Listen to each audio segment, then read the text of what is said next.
चित ना धरो। मेरे अवगुण चित ना धरो। समदर्शी प्रभु नाम तिहारो। समदर्शी प्रभु नाम तिहारो। चाहो तो पार करो। जात पार करो। प्रभु मेरे अवगुण चित ना धरो। प्रभु मेरे अवगुण चित ना धरो। एक लोहा पूजा मेरा खत। एक लोहा पूजा मेरा खत। एक घर का साई परो। एक घर कसाई परो। एक भक्त अपने प्रभु से प्रार्थना करता है, प्रभु आपको तो समदर्शी कहते हैं, आप तो सब पर समान दया करते हैं, आप मेरी तरफ भी विचार कीजिए, मेरे अवगुण को मत ध्यान दीजिए। मैं तो अवगुणों का भंडार हूँ, मैं तो पापों का भंडार हूँ, दुष्कर्मों का करने वाला हूँ। तो प्रभु आप देखो, एक कसाई के घर में लोहा है जो बकरे काटता है, मछलियाँ काटता है, वो लोहे का बना हुआ है। और एक जो है पूजा में रखा जाता है, आरती में रखा जाता है, वो भी एक लोहा है। पर जब उसको पारस पत्थर छू देता है तो वह सोना बना देता है, चाहे वो मंदिर में रखने वाला लोहे का टुकड़ा हो कि चाहे कसाई के घर काटने का वह लोहा, तलवार, चाकू, छुरी हो, सब दोनों को समान बनाता है, स्वर्ण बना देता है। आगे एक लोहा पूजा मेरा खत। एक लोहा पूजा मेरा खत। एक घर कसाई परो। एक घर कसाई परो। सो दुविधा पारस नहीं देखत। सो दुविधा पारस नहीं देखत। कंचन करत खरो। कंचन करत करो। प्रभु मेरे अवगुण चित ना धरो। प्रभु मेरे अवगुण चित ना धरो। एक नदिया एक नाल कहावत। एक नदिया एक नाल कहावत। मैं लोही नीर भरो। मैं लोही नीर भरो। मैं लोही नीर भरो। मैं लोही नीर भरो।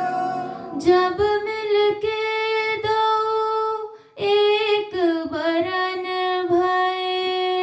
जब मिलके दो एक बरन भय गंगा नाम परो।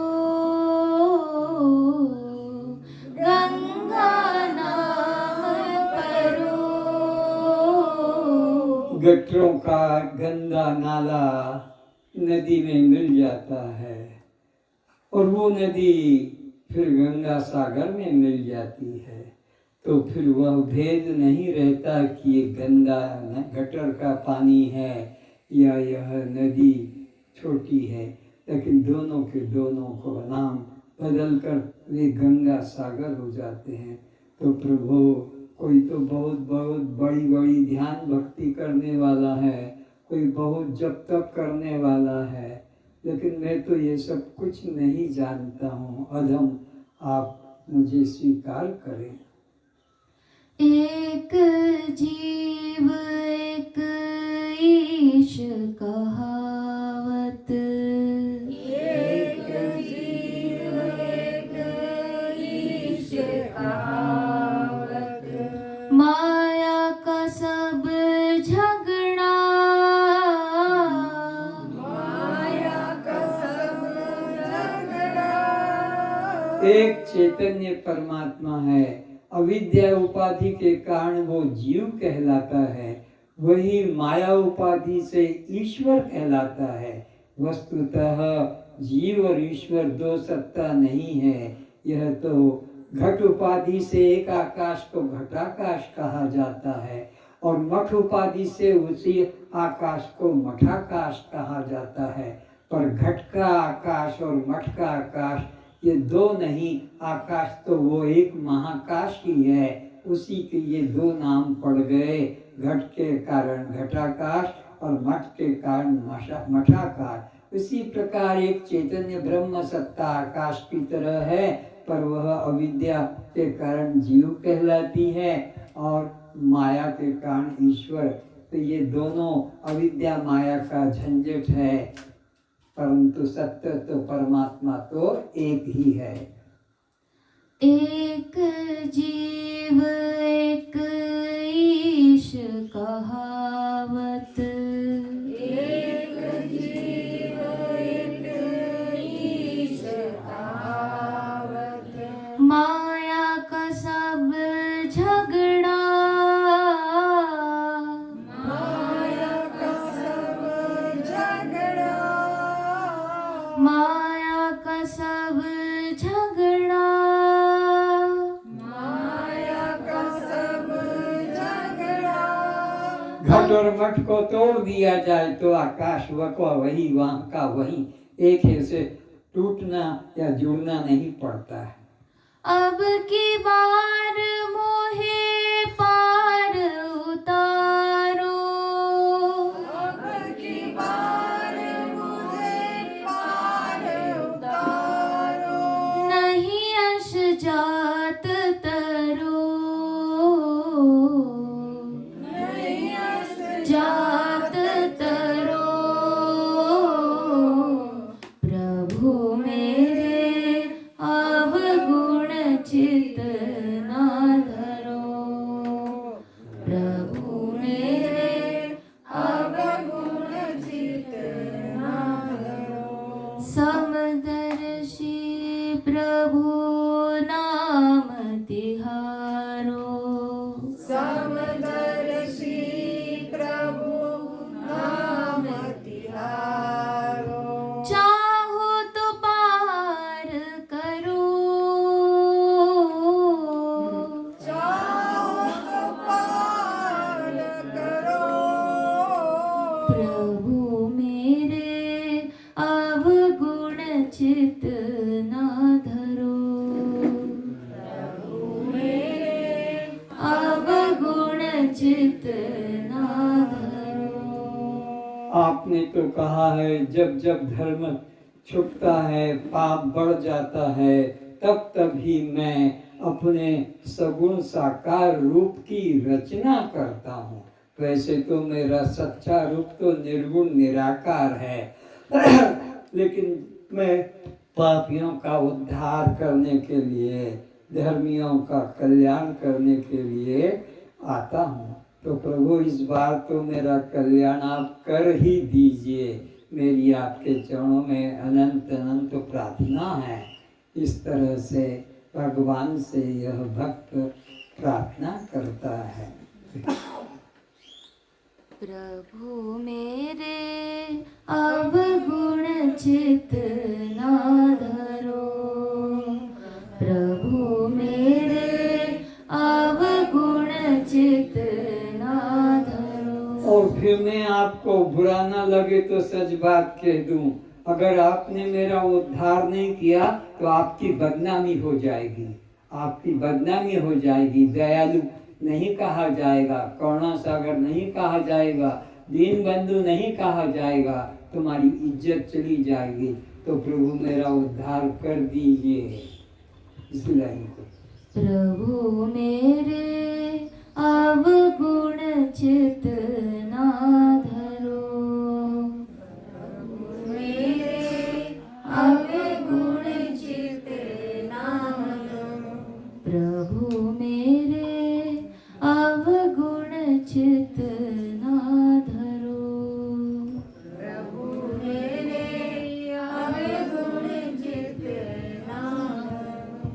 कस्त्वं दृष्टा साक्षी आत्मा, कस्त्वं, दृष्टा साक्षी आत्मा, आप जड़ हैं, चेतन है, जड़ हैं, चेतन, दृश्य हैं, दृष्टा है, दृश्य हैं, दृष्टा है, अनात्मा हैं, आत्मा है, अनात्मा हैं, आत्मा है, आप शव हैं, शिव है, शव हैं, शिव है, पर प्रकाश हैं, स्वयं प्रकाश है, पर्व प्रकाश हैं। स्वयं प्रकाश है, तो आप क्षेत्र हैं, क्षेत्रज्ञ है, क्षेत्र हैं, क्षेत्रज्ञ है, बद्ध हैं, बद्ध हैं, मुक्त है, मुक्त हैं, बद्ध हैं। मुक्त है, तो ये जन्म मरण किसको, शरीर को, जन्म मरण किसको, शरीर को, ये भूख प्यास किसको, प्राण को, भूख प्यास किसको, प्राण को, सुख दुख किसको, मन को, सुख दुख किसको, मन को, बंध मोक्ष किसको, जीव को, बंध मोक्ष किसको। जीव को, कस्त्वं, दृष्टा साक्षी आत्मा। सभी अपने मंगल नेत्रों को खोलें। सभी श्रोताओं के रूप में विराजित पुण्य आत्माओं के चरणों में प्रणाम।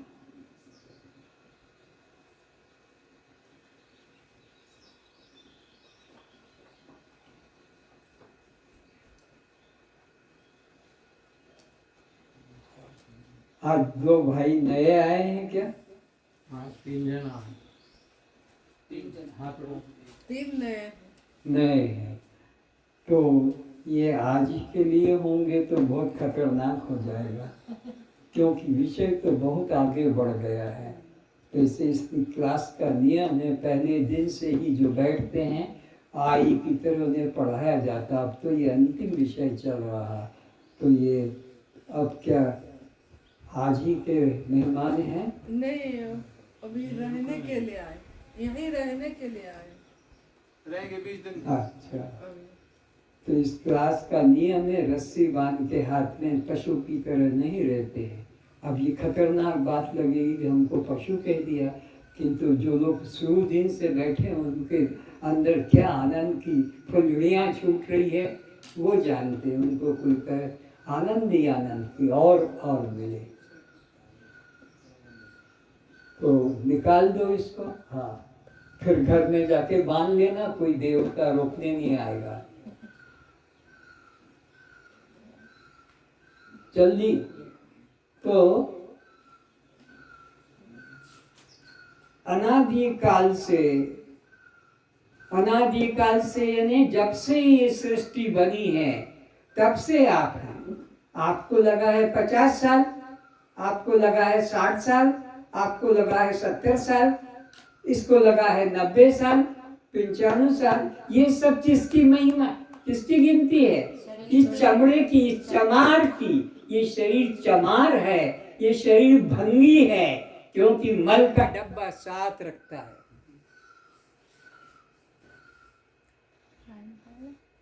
बिजली का लाइन नहीं, ठीक है। सुनाई तो पड़ रहा है? बोलो भाई कि और तेज करो। आप थोड़ा आगे हो जाओ, थोड़ा चेयर को आगे ले आओ, बिल्कुल जितना हो सके। आवाज आ गई है, आवाज। अच्छा, धन्यवाद।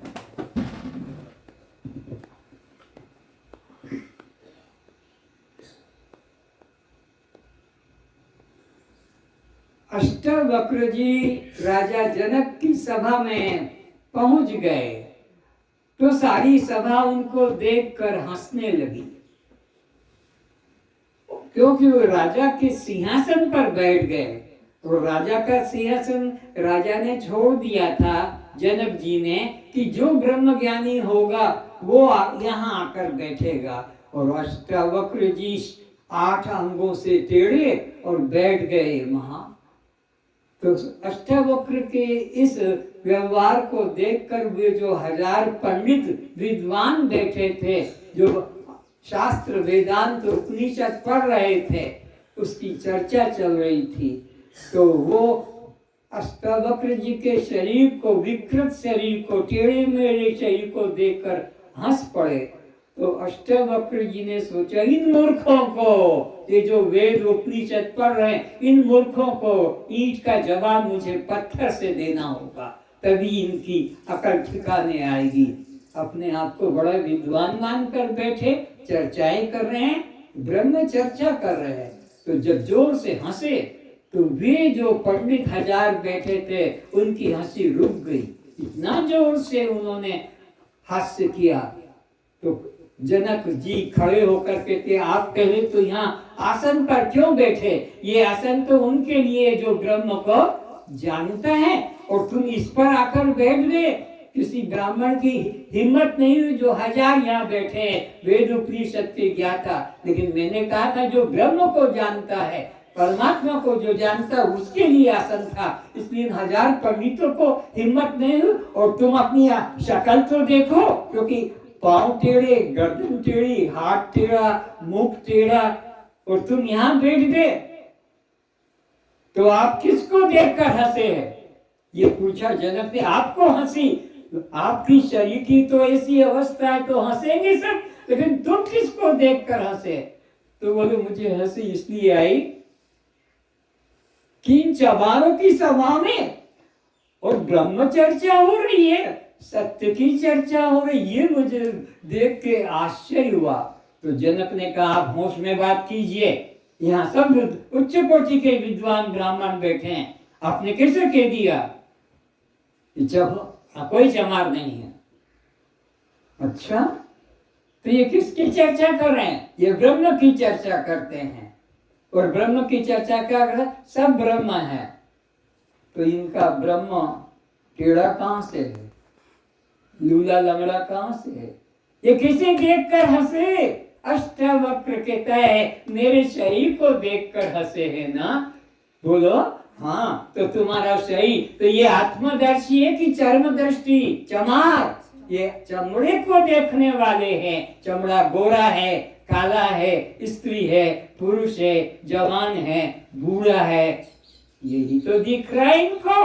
और ब्रह्म की चर्चा हो रही है। ब्रह्म की चर्चा वाले, सिया राम मैं सब जग जानी और करऊं प्रणाम, ये उनके लक्षण है, सिया राम रूप से देखने का। और ये तो टेढ़े शरीर दिख रहे हैं। तो इस तरह से ये तुम्हारा हमारा सब शरीर क्या है? चमड़े का ही पिंड है।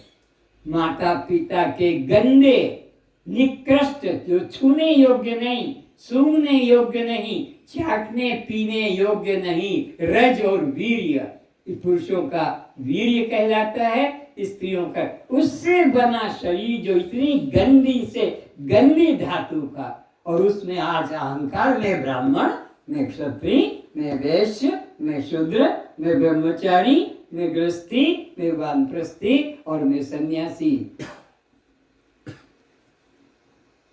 तो आप मेरे पहले प्रश्न का उत्तर दीजिए। जनक ने कहा, क्या है तेरा प्रश्न? कर। वो कौन है जो निरंतर गतिशील है? वो कौन है जो जन्म से पैदा होकर अचल रहता है? और वो कौन है जो खुली आंखों से सोता है? ये प्रश्न किए जनक जी ने उस अष्टावक्र से। तो कहिए, बच्चों वाले प्रश्न मुझसे कर रहा, शर्म नहीं आती? राजा को और गुस्सा आया कि पहले उत्तर दो तो पता लगेगा ये बच्चे वाले प्रश्न हैं। तो बोले, सुन ले, ये मछली है, खुले आंखों से रहती है, और ये अंडा है, पैदा होकर हिलता जुलता पड़ा रहता है, और ये नदियां हैं, निरंतर गतिशील है। अब वो राजा जनक उनके चरणों में झुककर प्रणाम करता है, जिसको पहले उन्होंने कहा था कि यहाँ तुम क्यों बैठ गए। वो सोचा ये मेरे जीवन में ये सच्चा गुरु मिलेगा और ये मेरे को मुक्ति देगा, अवश्य इसकी अवस्था से पता लगता है। और फिर आगे का विषय तो अभी मैं नहीं बताऊंगा, बस इतना जान लो कि हम सब लोग देह दृष्टि से चमार है और मल की दृष्टि से मेहतर है। मेहतर कहते हैं भंगी को, जो सारे गांव की टट्टी उठाता है और अपने सर पर रखकर किसी के खेत में डाल देता है, वहां अन्न पैदा होता है। तो वो 4 घंटे का काम नगर का करके नहा धोकर कपड़े बदल कर अपना संसार का व्यवहार, लेना देना, खाना पीना, बाजार करता है। पर ये ऐसा भंगी है कि कभी मुक्त नहीं होता। 24 घंटे 12 महीने 365 दिन पूरे जीवन भंगी रहता है। तो वो भंगी तो गांव की उठाकर फेंकता है, तब भी उसको भंगी कहते हैं। जो 4 घंटे, ये तो सारे जीवन टट्टी का डब्बा साथ लेके चलता है। टट्टी का डब्बा, कौन सा डब्बा? जिसमें तुमने भात रखा है, जिसमें तुमने रोटी रखी है, जिसमें दाल रखी है, जिसमें मिठाई फल रखे हैं, जिस डब्बे में यहाँ से उसी का पीछे से सुबह निकाल कर देता है। क्या कहते हो? रसगुल्ला, गुलाब जामुन, क्या है वो? मल का पीटा, वो मल, वो तो धोख देता है 4 घंटे में अपने पूरे शरीर को, लेकिन हम तो 24 घंटे इस टट्टी को, इसी को लेकर सोते हैं, खाते हैं, मंदिर जाते हैं, तीर्थ जाते हैं। इसको कभी हम ये ब्रश क्यों करते हैं? रोज ब्रश क्यों करते हैं? बोलो। गंदी खाए की दांतों के अंदर ये देखो, ब्रश करना भी कहता हूं मैं। ये दांत के बीच में थोड़ी सी जगह होती है, उसमें हमारे खाए हुए अन्न के कण कण फंसे होते हैं, तो उनको नहीं निकालेंगे तो दांत भी सड़ेंगे, बदबू भी, तो उसको ब्रश करते हैं। तो तुम ब्रश पागलों की तरह 15 मिनट, 10 मिनट, आधे घंटे खाते जाते हो, थूकते रहते हो। बच्चों को भी वही सिखा दिया। अरे ब्रश तो 1 2 3 हो गया, 1 2 3, और तुमने ऐसे घर के उनकी जो प्राकृतिक चमक है वो ब्रश से रगड़ से वो भी खत्म हो जाती है, और तुम घसते ही रहते हो। तो दांतों को क्यों घसते हैं? बोलो। उनके बीच में फंसा हुआ अन्न, और जो नीचे जो गया है खाया हुआ अन्न, वो बोलो वो तो डिपॉजिट हो रहा है, वो तो इकट्ठा होता जा रहा है। तुम्हारा जो खाया हुआ है वो पूरा का पूरा निकलेगा। बोलो रोज। अगर एनीमा पार्ट क्यों रखते हो? एनीमा पार्ट समझते हो ना, जिसमें पानी डाल देते हैं, थोड़ा नमक या थोड़ा गरम, और उसको पाइप को लगाते हैं तो इतना निकल जाता है। ये कहां से निकला? अचानक खाया था और अचानक निकला। वो 2-3 दिन खाया था, पूरा साफ नहीं निकलता। तो तुम बताओ, वो भंगी तो 4 घंटे में शुद्ध हो अपने को मान लेता है, मन से गंदी भाव निकल जाता है। और तुम्हारे तो ये डब्बे में, वो डब्बा मैंने मंगाया है, कल आ जाएगा। तो अच्छा आ गया, बहुत धन्यवाद। देखो कितना सुंदर है, ये मनुष्य खा रहा है, ये सामग्री है खाने की। इसमें मिठाई भी है, इसमें फल भी है, इसमें महान भोगी, और हर समय मल को उठाकर चल रहा है। ये पेट में डब्बा भरा है, ये सब खाया पेट में आ गया, ऊपर से नीचे तक ये टिफिन कैरियर है आपका अंदर वाला, और वो पीछे के दरवाजे से निकल के आ गया है जलेबी की तरह। आता है कि नहीं आता है? तुम्हारा ज्यादा पतला होगा तो खिचड़ी की तरह हो जाएगा, ज्यादा पतला, नहीं तो केले की तरह वैसे निकलता है। वो मैं इसलिए दिखाता हूँ कि ताकि अहंकार मिटे कि मैं कितना शुद्ध हूँ। तो दांतों को इतना साफ करते हो, पर उसके बारे में कोई ब्रश है? वो एनीमा पार्ट है, पर वो भी कब का है? 2 दिन 3 दिन 4 दिन जब साफ नहीं होता है तो फिर उसका प्रयोग नहीं। तो रोज रोज तो निकलता है, पर रोज रोज निकलता है तो कहाँ से? जो खाया हुआ है। तो इस तरह से अपने विवेक को जागृत करना है। अब आओ इधर विचार करते हैं परमात्मा के बारे में। बहुत भगत लोग भागते हैं, बद्रीनाथ, केदारनाथ, रामेश्वर, जगन्नाथ, अयोध्या, वृंदावन, चित्रकूट और भी कई जगह होगी, नाम मुझे नहीं आता है। परमात्मा का वास्तविक रूप क्या है? ये रूप है। रामायण के अंदर बोलोगे, रामायण तो राम की कही हुई है, उसमें कोई अश्रद्धा कर नहीं सकता, निंदा कर नहीं। राम कहते हैं बिनु पद चलाई, बोलो कैसा है वो राम? बिनु पद चलाई, बिनु पद चलई, उसके पैर नहीं है, लेकिन फिर भी सब पैरों से वही चलता है। बिनु पद चलई, बिनु पद चलई, सुनई बिनु काना, बिनु काना, करवी। एक ये भी रूप है भगवान का, एक ये भी रूप है भगवान का। दोनों को सब भगवान कहते हैं, पर ये भगवान और इस भगवान का भेद राम बता रहे कि वो राम जो असली राम है। दो राम है, एक राम दशरथ का बेटा और एक राम घटघट में बैठा। तो घटघट में बैठा, उसके हाथ पैर तुम्हारे ही हाथ पैर है। बोलो, जब मैं चलती हूँ, जब मैं चलती हूँ, राम ही मुझ में चलते हैं। राम ही मुझे चलते हैं। जब मैं देखती हूँ, जब मैं देखती हूँ, राम ही मुझ में देखते हैं। राम ही मुझ में देखते हैं। जब मैं सुनती हूँ, जब मैं सुनती हूँ, राम ही मुझ में सुनते हैं। राम ही मुझ में सुनते हैं। जब मैं काम करती हूँ, जब मैं काम करती हूँ, राम ही मुझ में काम करते हैं। राम ही मुझ में काम करते हैं। जब मैं खाती हूँ, जब मैं खाती हूँ, राम ही मुझ में खाते हैं। राम ही मुझ में खाते हैं। जब मैं पीती हूँ, जब मैं पीती हूँ, राम ही मुझ में पीते हैं। राम ही मुझ में पीते हैं। जब मैं सोती हूँ, जब मैं सोती हूँ, राम ही मुझ में सोते हैं। राम ही मुझ में सोते हैं। जब मैं उठती हूँ, जब मैं उठती हूँ, राम ही मुझ में उठते हैं। राम ही मुझ में उठते हैं। अब मैं आधा कहूँगा, आधा तुम कहना।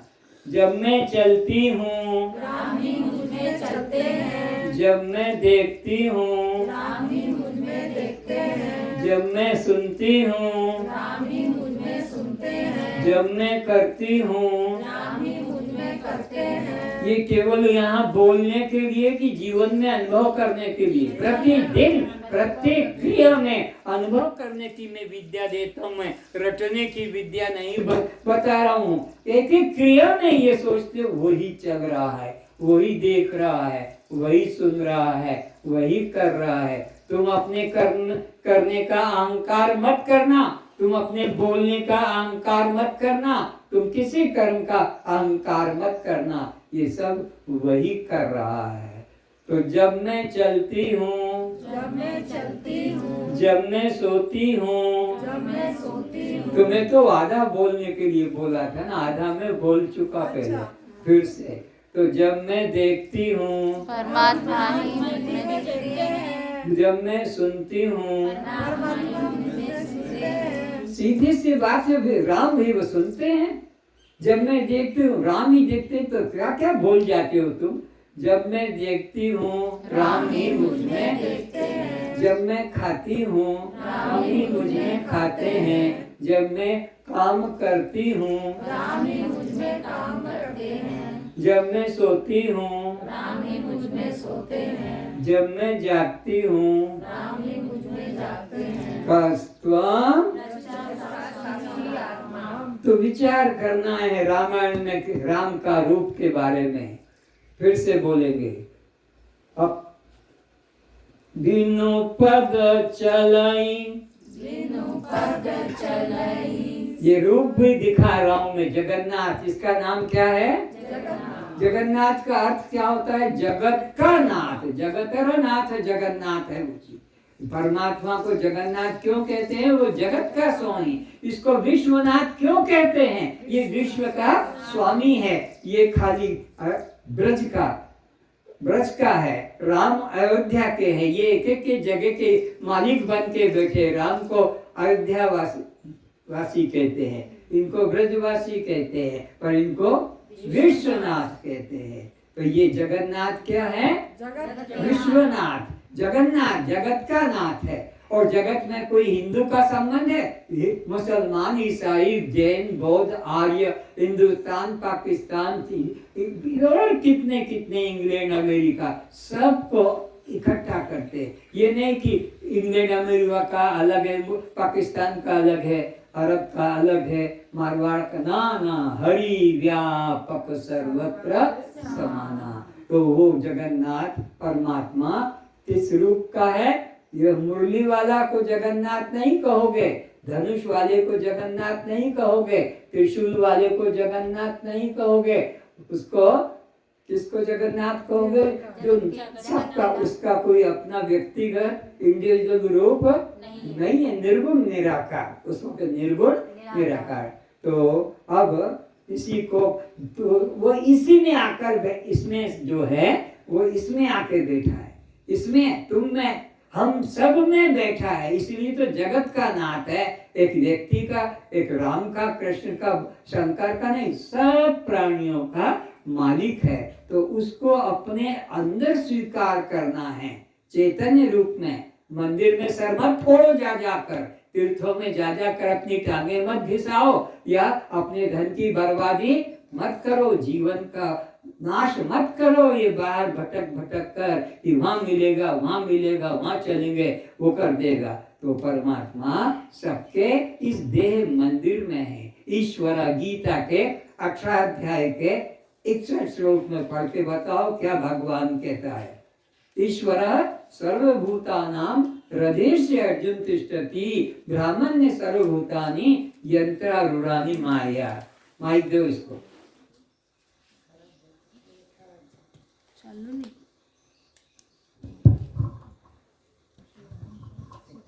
हे अर्जुन, शरीर रूप यंत्र में आरूढ़ हुए संपूर्ण प्राणियों को अंतर्यामी परमेश्वर अपनी माया से उनके कर्मों के अनुसार भ्रमण कराता हुआ, सब उनके कर्मों के अनुसार खाना, पीना, सोना, जगना, लेना, ये हमारे कर्म है। तो वही शक्ति अंदर देकर हमसे करा रही है। पढ़ो, पढ़ ले। हे अर्जुन, शरीर रूप यंत्र में आरूढ़ हुए, जंतर में नहीं, क्या लिखा है? शरीर रूप यंत्र में आरूढ़ हुए संपूर्ण प्राणियों को अंतर्यामी परमेश्वर अपनी माया से उनके कर्मों के अनुसार भ्रमण कराता हुआ। चोर में भी है वो, हत्यारे में भी है, कुत्ते बिल्ली में भी है, सांप चूहे, वो किसी जीव को छोड़ के नहीं, सब जीवों में समान रूप से विद्यमान है। सब प्राणियों के हृदय में स्थित है। और सब प्राणियों के कहाँ बैठा है वो? बोलो, हृदय में। और तुमने इन मूर्तियों में ढूंढ रखा है, मिट्टी के खिलौने, एक पत्थर के खिलौने में तुमने परमात्मा मान के जीवन की हानि कर दी है। तो परमात्मा को बाहर नहीं, अपने अंदर हृदय में देखो। तो अब आगे कहते हैं, तुम दोहराना, अब मैं अर्थ ज्यादा नहीं बोलूंगा। बिनु पद चलाई, सुनई बिनु काना, कर बिनु कर्म, करहि विधि नाना, आनन रहित सकल रस भोगी, और बिना जीवा वक्ता बड़ जोगी। जीवा नहीं, और सबसे बड़ा स्पीकर वक्ता है, उसके समान कोई बोलने वाला। हम तुम्हें 1 2 3 भाषा जानते तो बड़ा घमंड आ जाता है। हम 7 भाषा कौन से थे जो 7 भाषा जानते थे? विनोद भावे शायद उनका किसी का नाम होगा, वो कलाम का भी आता है। और ये सारे विश्व के नहीं तो रहकर बोल रहा है। कुत्ते की भी आवाज, बिल्ली की भी आवाज, चूहे चिड़िया तोते की सबकी। तो बिन वक्ता बिन वाणी वक्ता बड़ जोगी। बिन वाणी बोलो, बिन वाणी वक्ता बड़ जोगी। उसके बराबर कोई वक्ता नहीं, योगी नहीं। और फिर तन बिन परस, शरीर नहीं है उसका, लेकिन फिर भी सारे जीवों को पकड़ के जकड़ के रखा है, उससे कोई अलग वक्ता बड़ जोग। तन बिन परस नयन बिनु देखे, ये सा उसका रूप है, अद्भुत रूप है। कोई इंद्री का, इसीलिए इसमें कोई इंद्री नहीं बनाई। इस जगन्नाथ के हाथ किसने काटे? किस दुश्मन ने इसके हाथ काट दिए? किसने इसके पैर काट दिए? किसने इसकी कान काट दिए? किसने सर उड़ा दिया? किसने आंख निकाल दी? किसने मुख जीवा? कोई ये उत्तर? इसको तो कोई मारने वाला, ये तो अनुभव कराने के लिए कल्पना से ऐसे चित्र बनाए। कल्पना, वास्तव में ऐसा है थोड़ी। निर्गुण निराकार शक्ति रूप है परमात्मा। व्यक्ति है कि शक्ति? तो शक्ति का कोई आकार बिजली एक शक्ति है। तुमने हीटर में, कूलर में, पंखे में लगा दी, वो काम उस शक्ति से हो रहा है। तो ऐसे ही तुम्हारे कान में वो शक्ति काम कर रही है, आंखों में वो शक्ति काम कर रही है, नाक मुख में, हाथ पैरों में तुम्हारे भोजन की वो शक्ति काम करी। जैसे बिजली ही ठंडा का भी काम करती है, तो हीटर में गर्म का भी काम करती है, फ्रिज में बर्फ भी बना देती है। तो इसी तरह बल्ब में प्रकाश, पंखे में हवा, कंप्यूटर में क्या क्या असंभव काम उसमें दिख रहा है। तो ये किसके द्वारा? जैसे बिजली शक्ति, लेकिन उसका कोई रूप, तो परमात्मा क्या है? निरव, उसका कोई आकार, वो सब में रहकर सब क्रिया उसी के द्वारा हो रही है। इस तरह से परमात्मा को समझना है। अब मैं पूछता हूँ, कैमरा था? अच्छा सुनो, तो मैं कैमरे से फोटो लेता हूँ। एक व्यक्ति कहता है कि हमारे दादाजी का फोटो बना दो, तो लाओ दादाजी को, मैं फोटो सामने आएगा तभी तो फोटो खींचेगा ना। घर में बैठे हैं कि स्वर्ग चले गए कि नरक चले गए, उनका फोटो तो सामने आने से फोटो खींचेगा।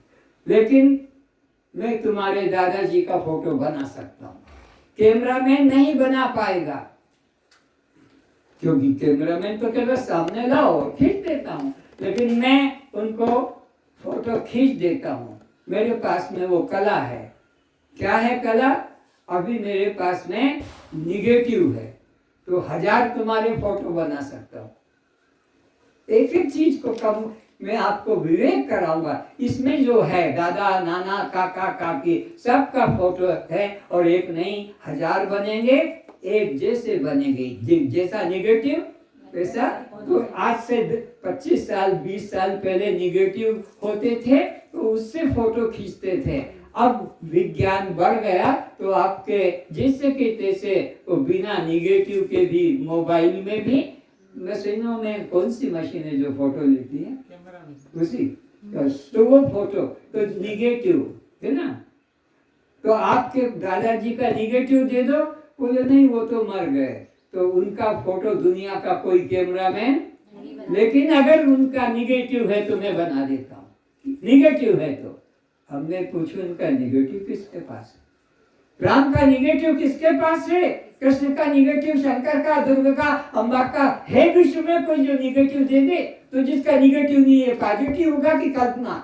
ये खेल है बच्चों का, कल्पना है, और तुमने इसको भगवान मानकर सर जीवन समाप्त कर दिया। और जिसका निगेटिव नहीं है, पॉजिटिव कभी नहीं हो सकता उसका चित्र। तो प्रश्न का कल किसकी, वो जो कलाकार ना, कुम्हार घड़ा बनाता है, सुराही बनाता है, गणेश भी बना देता है, दुर्गा बना देता है, और तुम पूजा करते हो। कितने दिन पूजा करते हो? दुर्गाष्टमी में 9 दिन। 9 दिन के बाद में जो रोज पूजा आरती होती थी, और तुमने क्या क्या खाया, कैसे खाया, क्योंकि उपवास चलता था। 9 दिन के बाद में उस दुर्गा का फिर क्या करते हो? आकाश में उड़ा देते हो कि पानी में? गर्दन काट के, हाथ काट के, उसका टांग काट के, मैं तो खड़े होकर देखा है ये क्या हो रहा है। बोले अब हम कोई गांव वाले आते नहीं, मेरे को अकेले कैसे उठाऊंगा जो पानी में डालूं, इसलिए हाथ पांव गर्दन तोड़ के टुकड़े टुकड़े डाल रहा। ये सत्य बात है, झूठी बात नहीं है। तो तुम 9 दिन तो इस पर भगवान मान लेते हो, और बाद में टुकड़े करके नदी में डालते हो। तो ये सब तुम्हारी कल्पना की सब साधना है। जब तक कोई सच्चा सद्गुरु नहीं मिलेगा, ज्ञानदर्शी गुरु नहीं मिलेगा, तब तक तुम इसी माया जाल में जन्मों जन्मों से फटे आ रहो। ऐसा कोई नहीं जो राम को नहीं देखा यहाँ बैठा है, ऐसा कोई नहीं यहाँ जो बैठा है कृष्ण को, दुर्गा को, कल्लम को, हनुमान को न देख, कोई नहीं, सबने। और एक नहीं, राम को कई बार देखा है, राम को, कृष्ण को, क्योंकि ये बार बार आते हैं पृथ्वी पर। जब जब धर्म की हानि होती है, पाप बढ़ता है, तब तक ये फिर अपने रूप की रचना करके आते हैं। तो तुम इनसे भी पहले हो। ये जितने बैठे हैं, राम कोई, तुमसे राम कभी बड़ा नहीं था, तुमसे कृष्ण बड़ा नहीं था, तुमसे गणेश बड़ा नहीं था, तुम पहले थे। तुम्हारे उद्धार के लिए आना पड़ा। अगर तुम ना होते तो क्या आकाश के कल्याण के लिए आता, हवा के कल्याण के लिए आता, तेज सूरज के लिए, किसी के लिए? तुम पहले हो। पर तुमने तो माना 25 साल, 50 साल, 60 साल, 70 साल। ये भाई देखो कितना कष्ट हो रहा है रस्सी निकालने का। अरे तुम अपने असली रूप को पहचानो। तुम तो राम के भी बाप हो, तुम कृष्ण के भी बाप हो, उससे भी पहले हो। किसी ने कहा है, कबीर साहब ने, कि राम राम सब कहे, दशरथ कहे न कोई। राम राम सब जपे, दशरथ जपे न कोई। अरे एक बार दशरथ जपो तो कोटि यज्ञ फल होए। एक बार दशरथ राम को जप रहे तो बोले ना ना ना, कुछ नहीं होगा इससे। राम राम सब कहे, दशरथ कहे न कोई। एक बार दशरथ कहे, कोटि यज्ञ फल हो। कोटि यज्ञों का फल मिल जाएगा। क्या है ये दशरथ? 5 कर्मेंद्री और 5 ज्ञानेंद्री, इन 10 के मालिक है मन। मन से जो जपेगा उसका कल्याण होगा। ये जिह्वा से जपने से कल्याण नहीं होगा। हमारे सब मंत्र किसके द्वारा चल रहे हैं? जिह्वा के द्वारा। और मनीराम घर में, औरत में, बच्चे में, दुकान में, इधर उधर आंखें बंद करवाता हूँ ताकि तुम इधर उधर ना देखो। फिर भी लोग आंखें खोल के देखते रहते हैं, तो मेरी बात पर महत्व नहीं देते हैं। तो इसलिए दशरथ कहे न कोई, एक बार दशरथ कहे। दशरथ है ना, मन से उच्चारण करोगे तो कोटि यज्ञ का फल होगा। तो हम मन से तो उच्चारण कोई करता नहीं, जिह्वा से राम राम राम राम राम राम राम राम। देखो कुत्ता आ रहा है, राम राम। देखो बिल्ली दूध पर है, राम राम राम राम। ये भजन चल रहा है। कुत्ते को देख रहे हैं, वो खा रहा है, बिल्ली को, गाय आ गई वो अंदर, ये राम राम भी चल रहा है। तो ये क्या हुआ? हाथ में माला है। कर का मन का छाड़ी दे, छोड़ इस माला को। गुस्से ने कहा कबीर, छोड़, फेंक इसको। कर का मन का छाड़ दे, मन का तेरा। ये मन की माला चला बेटा, तब तेरा कल्याण होगा। और मन की माला नहीं चलाओगे तो जीवन ऐसे ही नष्ट हो जाएगा। तो ये विवेक जगाने के लिए मुझे सब सामान दुकानदार की तरह रखना पड़ता है, ताकि विवेक जग जाए कि सच क्या है।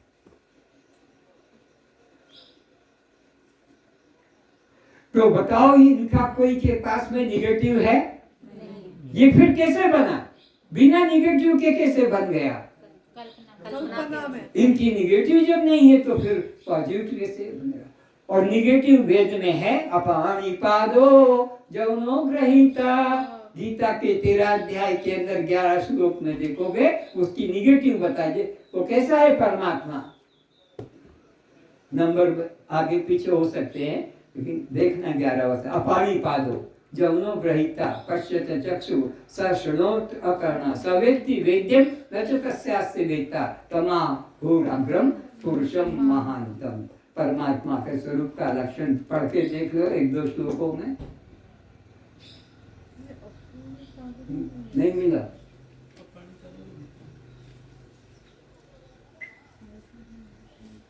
सर्वत्र पाणिपादम। हाँ बस अर्थ पढ़ो। देखो नंबर में याद कर लूं 13 नंबर सॉरी मैंने 11 बोला था। वह सब और हाथ पैर वाला। कौन? राम या परमात्मा कैसा है? कृष्ण बता रहे हैं गीता में सर्वत्र हाथ पैर। तो ये किसके हाथ? तुम्हारे जो हाथ पैर है सर्वत्र। इसमें सर्वत्र है क्या?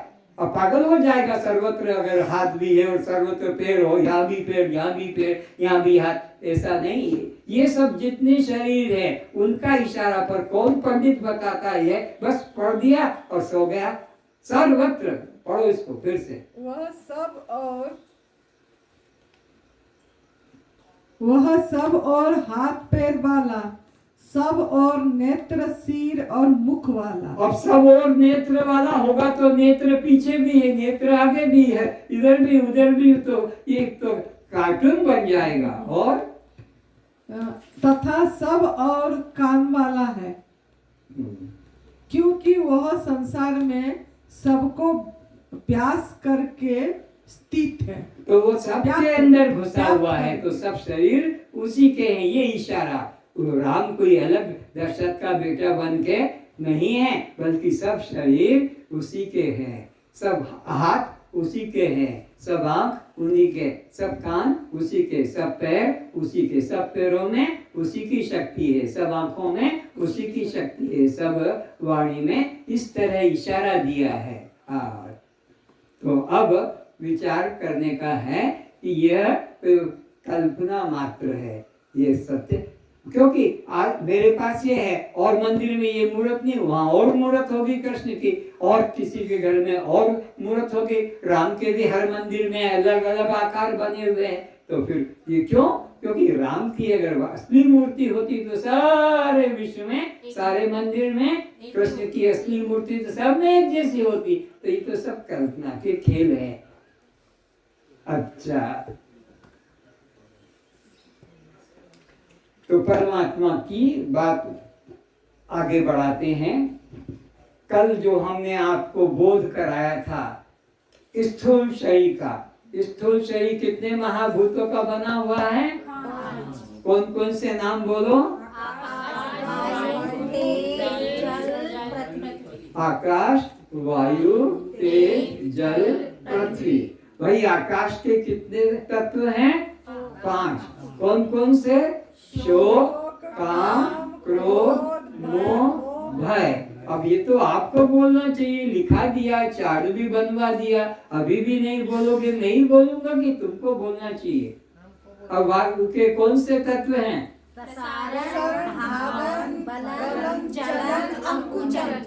तुम्हारी कॉपी में तो जिन्होंने लिखा है ईमानदारी से वो तो पढ़ लेंगे, बोलेंगे। जिन्होंने बेईमानी की थी और लिखा नहीं वो नहीं बता पाएंगे। तो जिन्होंने लिखा है वो तो बताएंगे।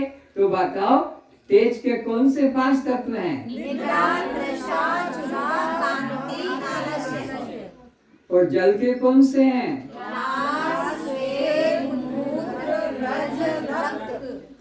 और पृथ्वी के 5 तत्व इसमें क्या हैं?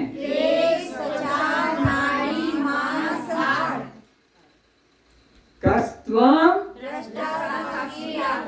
ये 25 में कोई भी, इन 5 में कोई भी, इसमें कोई मेरा रा नहीं, इसमें मेरी कोई रीपना नहीं, और इसमें मेरा कोई रेपना। मैं तीनों से अलग हूँ। न मेरा कोई है, न मेरी कोई है, न मेरे कोई है। मैं सबसे अलग केवल दृष्टा साक्षी चैतन्य आत्मा। तो इसमें 7 धर्म क्या क्या है देह में दिखाया है, पढ़ के बताओ, मैं नहीं बोलूंगा। नाम रूप नाम जाति नाम भी शरीर का मेरा, रूप भी शरीर का, चमड़े का, मांस का मेरा, और जाति भी मेरी नहीं, आश्रम और आश्रम भी ब्रह्मचारी गृहस्थी ये भी मेरा नहीं, और परिणाम लंबा छोटा दुर्बल मोटा ये भी मेरा, और इसी तरह जन्म, ये जन्म और मरण भी दोनों मेरा। अच्छे बताओ, हाँ अच्छी बात याद रही। गीता में भगवान ने 8 अध्याय में कहा है कृष्ण पक्ष में मरने वालों को पुनर्जन्म होता है, पर शुक्ल पक्ष में मरने वालों को पुनर्जन्म नहीं होता है। तो आप प्रेमी बताओ, आप कृष्ण पक्ष में मरना चाहोगे कि शुक्ल पक्ष में? सब मरेंगे। अरे मैं तो अजन्मा अमृत आत्मा हूँ, मेरे को न मरना है, मरना तो देह का है। मैं तो न कृष्ण पक्ष में मरता हूँ न मैं तो अजन्मा अविनाशी नित्य शुद्ध बुद्ध आत्मा हूँ। अच्छा, तो इस तरह से यह बात आगे बढ़ती है। तो जन्म मरण फिर किसका? शरीर का, और भूख प्यास किसको? प्राण को, सुख दुख किसको? मन को, और बंध मोक्ष जीव को। तो तुम्हारी मुक्ति कब और कैसे होगी? तुम्हारी मुक्ति कब और कैसे होगी? बोलो। हम नित्य मुक्त हैं। हम कैसे हैं? हमको कोई बांधता, जीव को बंधन है और जीव को मुक्ति, जीव को बंधन है और जीव को मुक्ति होती। हम तो जीव, हम तो दृष्टा साक्षी। याद रखो, तुम्हारी कभी बंधन नहीं कि तुम्हें मुक्ति। इसलिए रोज पूछा जाता है सुख दुख किसको? बोलो। मन को। तुम दुख से छूटना चाहते हो कि सुख लेना चाहते हो? बोलो।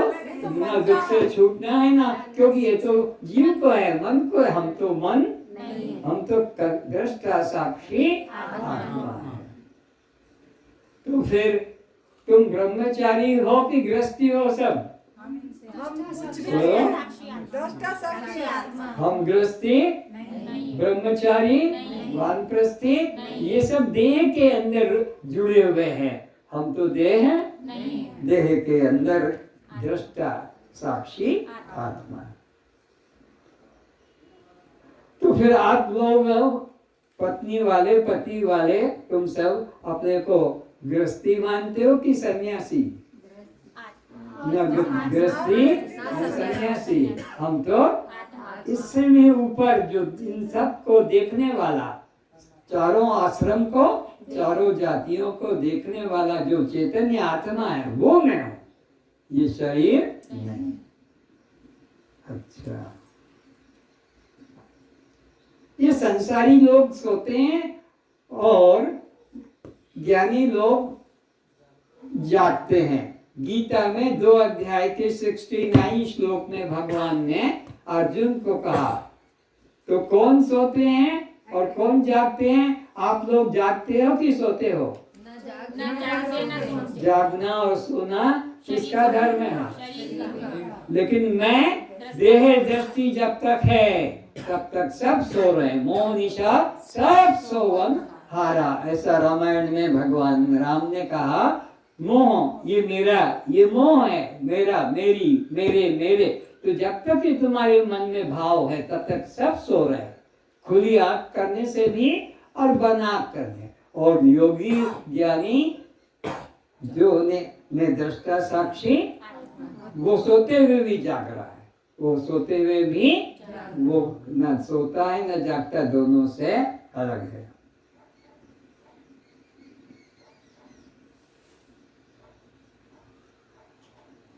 भगवान श्री कृष्ण जी ने अर्जुन को किस यज्ञ को श्रेष्ठ बताया है?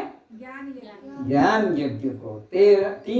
4 अध्याय के 34 श्लोक में ज्ञान यज्ञ को सर्वश्रेष्ठ बताया है कि ये ज्ञान यज्ञ, बाकी सब यज्ञ 84 में भटकाने वाले हैं। उन यज्ञों को इनकार कर दिया, उसका कभी सेवन मत करना। वो संसार में कामी लोग, भोगी लोग उन यज्ञों को करते हैं, इससे मेरा पत्नी मिल जाएगा, बच्चा हो जाएगा, नौकरी लग जाएगी इस यज्ञ से। तो ये सब सकामी लोग एक अपना पुण्य भोग कर फिर नीचे गिरेंगे, इनका जन्म मरण छूटेगा नहीं। लेकिन ज्ञान यज्ञ को मुक्ति का हेतु बताया है। तो यहाँ जो चल रहा है आपके सामने, ये स्वाहा स्वाहा घी यज्ञ वाला है कि ज्ञान यज्ञ है? ज्ञान यज्ञ। यहाँ हम किस यज्ञ में बैठे हैं? ज्ञान यज्ञ में। यहाँ उस यज्ञ की कोई चर्चा, कोई फल का लोभ नहीं दिखाया जा रहा कि इस यज्ञ से ये फल मिलेगा। ये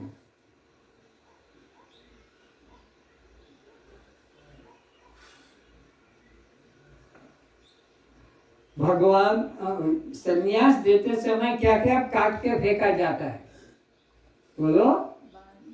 सर के बाल, और वो पीछे एंटीना, वो जो गार्ड बांध के रखते हैं लोग, हाँ, कि उसको बचा के रखते हैं।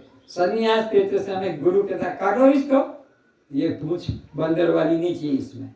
और फिर हाथ की रस्सी काटो फेंको, और गले की कंठी माला निकालो फेंको, हाथ में अंगूठी निकालो फेंको, हाथ में कड़ा निकाल, कुछ नहीं आवरण रखा जाता है, सब आवरण से मुक्त किया जाता है। और उसके कपड़े भी बदल दिए जाते हैं।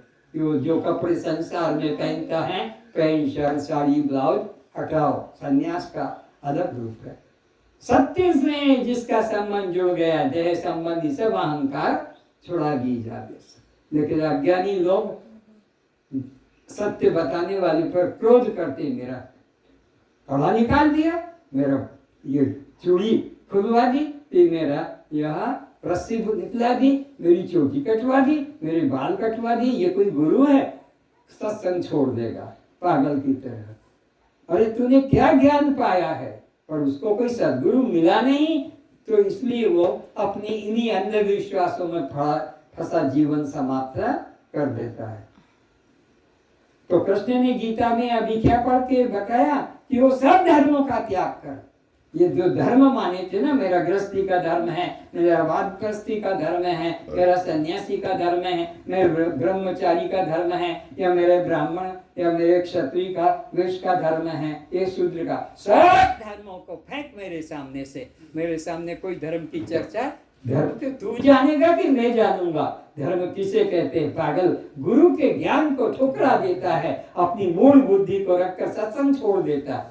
मेरे को कहने में जानिएगा, यहाँ के वो सुरेश आचार्य, ये यज्ञ कराने वाले, ये धर्म यज्ञ को चलाने वाले ज्ञान यज्ञ का तिरस्कार करके बाहर बैठे रहेंगे, बाहर घूमते रहेंगे, पर इस ज्ञान यज्ञ में आके, क्योंकि सारा आश्रम वो चला रहे हैं, और जब उनका शरीर नहीं रहेगा, वो ये आश्रम क्या डूब जाएगा? ये आश्रम को चलाने वाला कोई पैदा हो जाएगा। ये नियम है।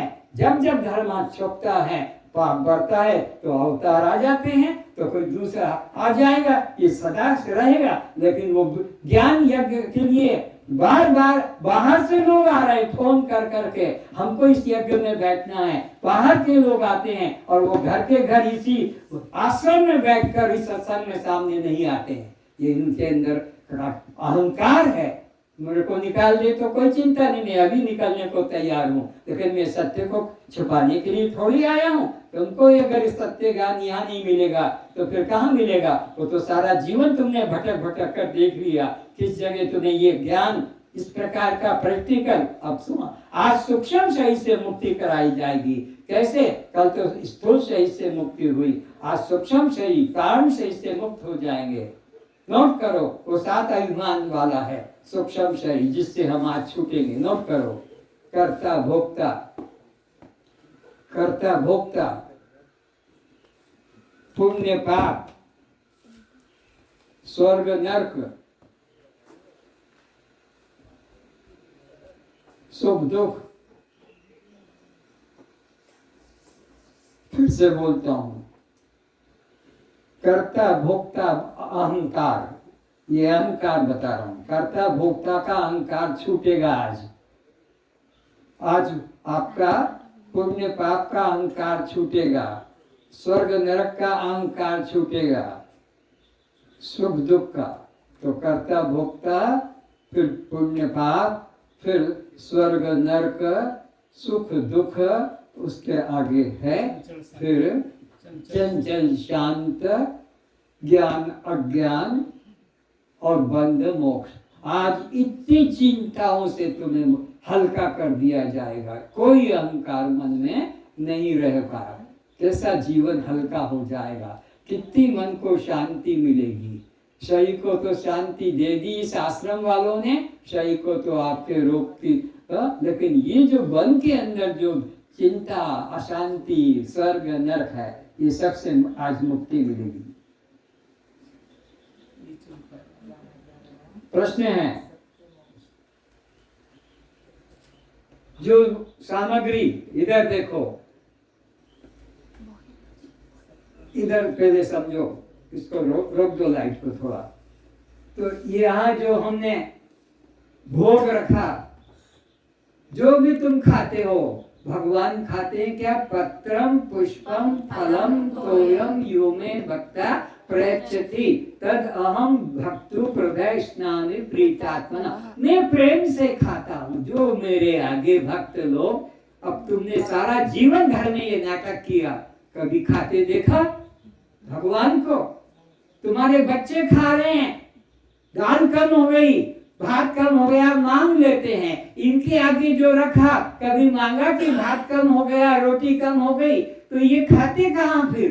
तो मैं प्रेम से खाता हूँ, कभी भी चाह नहीं किया, रखा भगवान के आगे, पर्दा कर दिया अपने आप, और फिर आते से गपा गप खाने लग जाते। अरे मम्मी, इसमें तो चीनी कम है, इसमें तो नमक ज्यादा है, इसने भी बताया कि भक्ता इसमें तो नमक या चीनी कम है। वो खाएगा तो बताएगा। तुम्हारे बेटे ने खाया, नौकर बता देता है कि मेरे को ये दे दो, मेरा पानी कम हो गया कि दाल कम हो गया। तुमने रखा, ये नाटक घर घर में चल रहा है, बस रखा और उसके आगे पर्दा करके खाने लग जाते हैं। तो ये गीता में जो लिखा है, अध्याय 9 के 26 श्लोक में, मैं खाता हूँ, तो फिर कभी विचार क्यों नहीं किया कि मैंने तो रखा हाथ जोड़ के, हे प्रभु, पति ना खाए तो पत्नी क्या कहेगी? मैं भी नहीं खाती हूँ। तुम खाओगे तो बेटा ना खाए तो मैं भी नहीं खाऊंगी। तब तक करते भी नहीं करते हो? बोलो, इसके ऊपर कभी कहा कि तुमने नहीं खाया तो मैं भी नहीं खाऊंगा? बोलो। शरीर को ठीक करने के लिए 11 दिन का उपवास कर लेते हो, 9 दिन का उपवास कर लेते हो, नहीं खाऊंगा, और इधर भगवान के आगे रखा, जो पाते उठा लिया। ये कहाँ तुम्हारी भक्ति हुई है? गीता के 15 अध्याय के 14 श्लोक में उसने कहा, मैं अब सबके अंदर बैठकर चारों प्रकार के अन्नों को पचाता हूँ।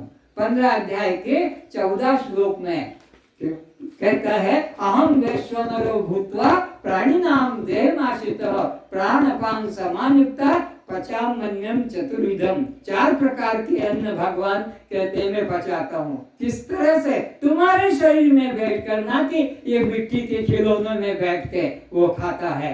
वो कहता है, चबाने वाला, चाटने वाला, चूसने वाला और पीने वाला। अन्न के 4 प्रकार हैं, चबाना, चाटना, चूसना, पीना। चारों प्रकार के अन्न को कौन ये पचाता है? ये पचाता है, ये पचाता है। ये जो बैठे हैं, यही तो परमात्मा का साकार रूप है। इनमें सब वह चारों प्रकार के अन्न पचाए जाते हैं। आप आत्मा है कि अनात्मा है? तो शस्त्र से कटेंगे कि अग्नि से जलेंगे? पानी से भीगेंगे, पवन से सूखेंगे? अगर आप आत्मा है तो आपके 4 लक्षण क्या है? शस्त्र से कटता नहीं, अग्नि से, पानी से, पवन से। ये तुम्हारा परिचय है। और तुमने ये रस्सी बांध ली, इधर रस्सी बांध ली, इधर चुटिया निकाल ली। ये तो सब जलेंगे, ये तो सब कटेंगे। कोई बचा पाएगा चुटिया को? बचा पाएगा ये हाथ की डोरियों को? बचा पाएगा ये कंठियों को, कड़ों को? ये सब नाटक छोड़ो। भगवान गीता में कहते हैं 2 अध्याय के 23 श्लोक में, अहम वैश्वानर, कहता है नैनम छन्दन्ति शस्त्राणि नैनम दहति पावक न चेक्लेद्यन्ताप न शोषति मारुतः। ये तुम्हारा परिचय है। और गीता के 2 अध्याय के देखो तो 20 या 22 श्लोक में क्या कहते हैं?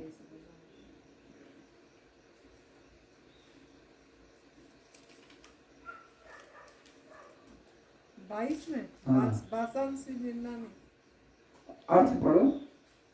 जैसे मनुष्य पुराने वस्त्र को त्याग कर दूसरे क्या करता है मनुष्य? पुराने वस्त्र का त्याग करके नए वस्त्र को धारण करता है। आगे वैसे ही जीवात्मा पुराने शरीरों को त्याग कर, ये जो हमारे शरीर है ये सदा रहेंगे? माला कंठी तिलक चोटी से कपड़े से ये भी बदल जाएंगे। दूसरे नए शरीरों को प्राप्त होता है। और फिर क्या करेगा? ये दूसरे नए शरीर को प्राप्त करता है। नए शरीर को तो कौन सा होगा? कुत्ते का, बिल्ली का, सांप का, चूहे का, बंदर का।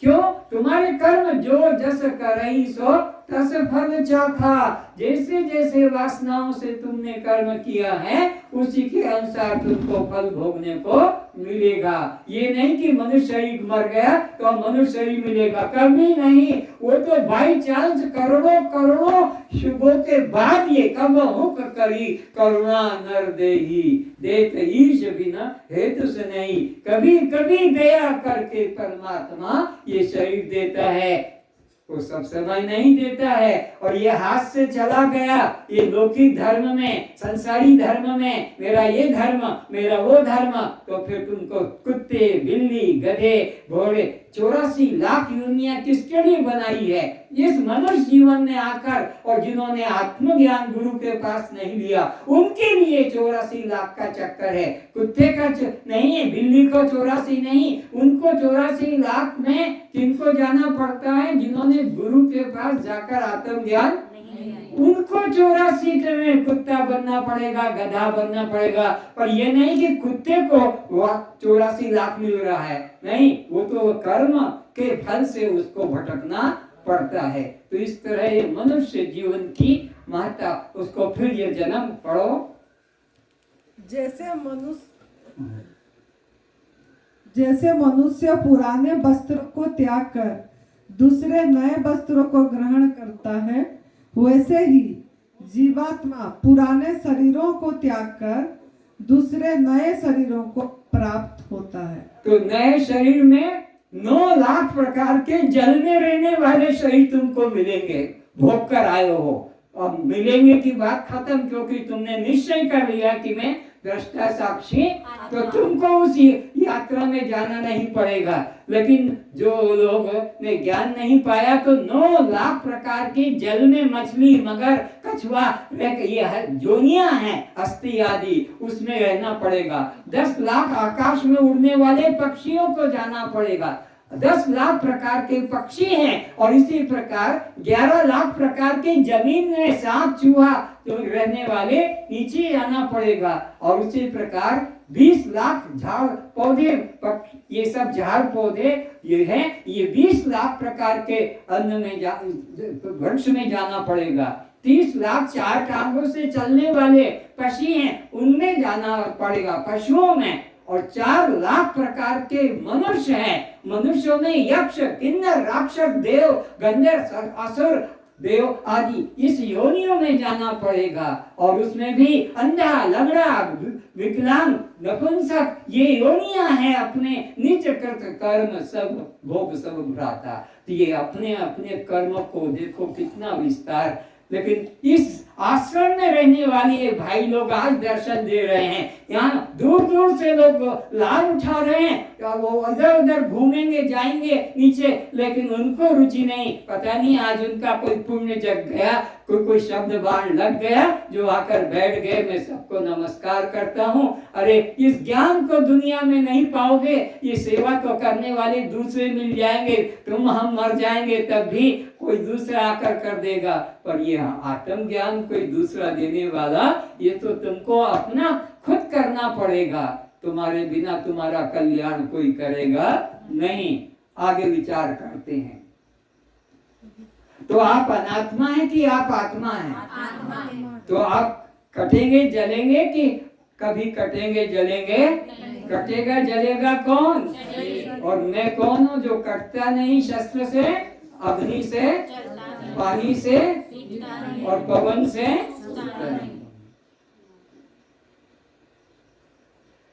तो 84 लाख योनियों में आपको भटकना पड़ेगा कि आपके शरीर को?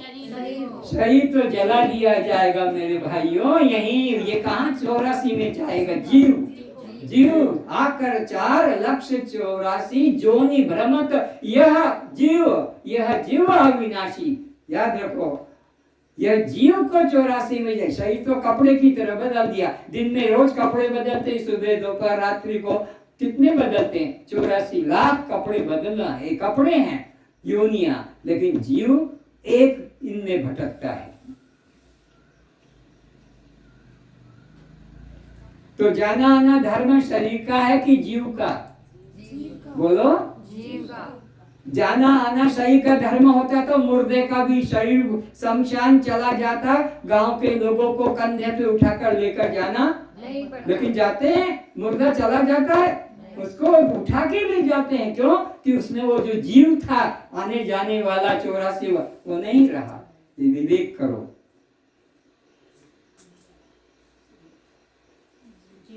तो जन्मना मरना किसका धर्म है? जीव का कि शरीर का?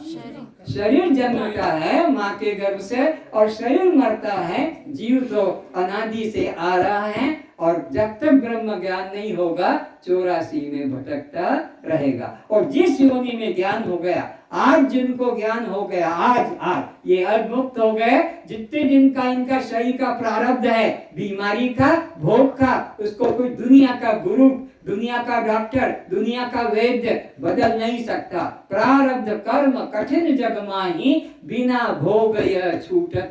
शास्त्र कहता है, वेद कहता है, जब तक भोगा नहीं जाएगा। राम को भोगना पड़ा, कृष्ण को भोगना पड़ा, तीर मारा, कृष्ण को हा करके मर गया।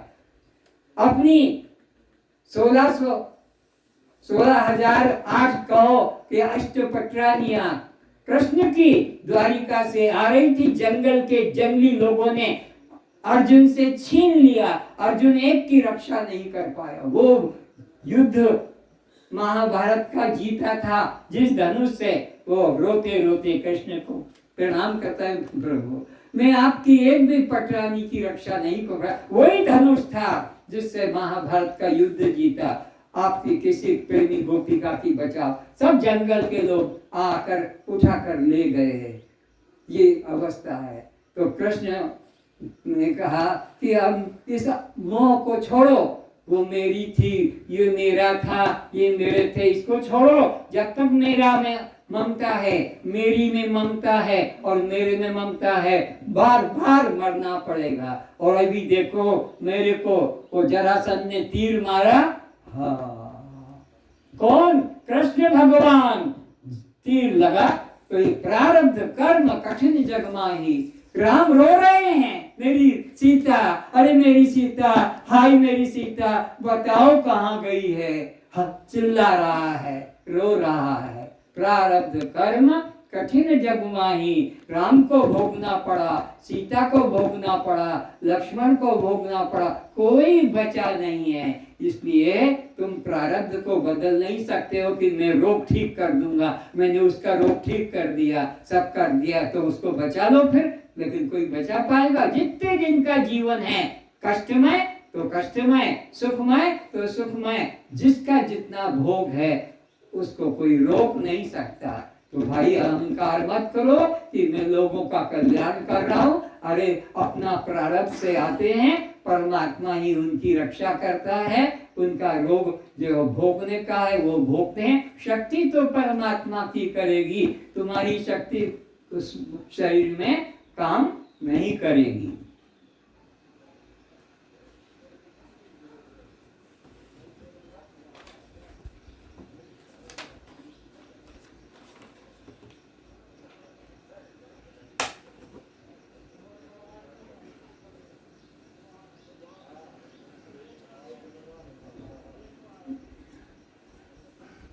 अब मैं विषय को आगे बढ़ाता हूँ। लाइट चालू करें।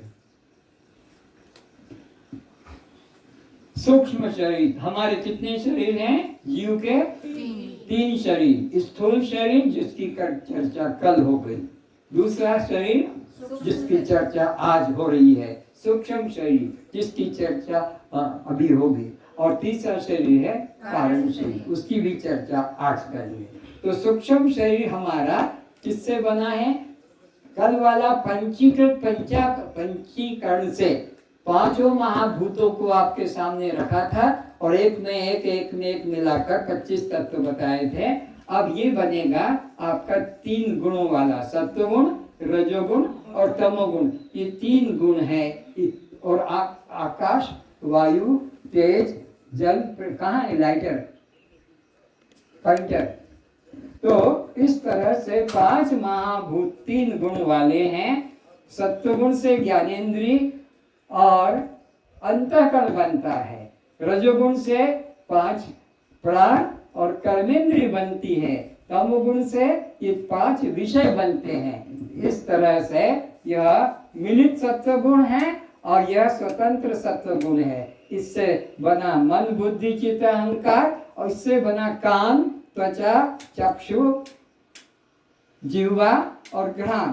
और इसी तरह इन्हीं रजोगुण से बना ये 5 प्राण जो चलते हैं श्वास में, ध्यान, समान, उदान, प्राण, अपान।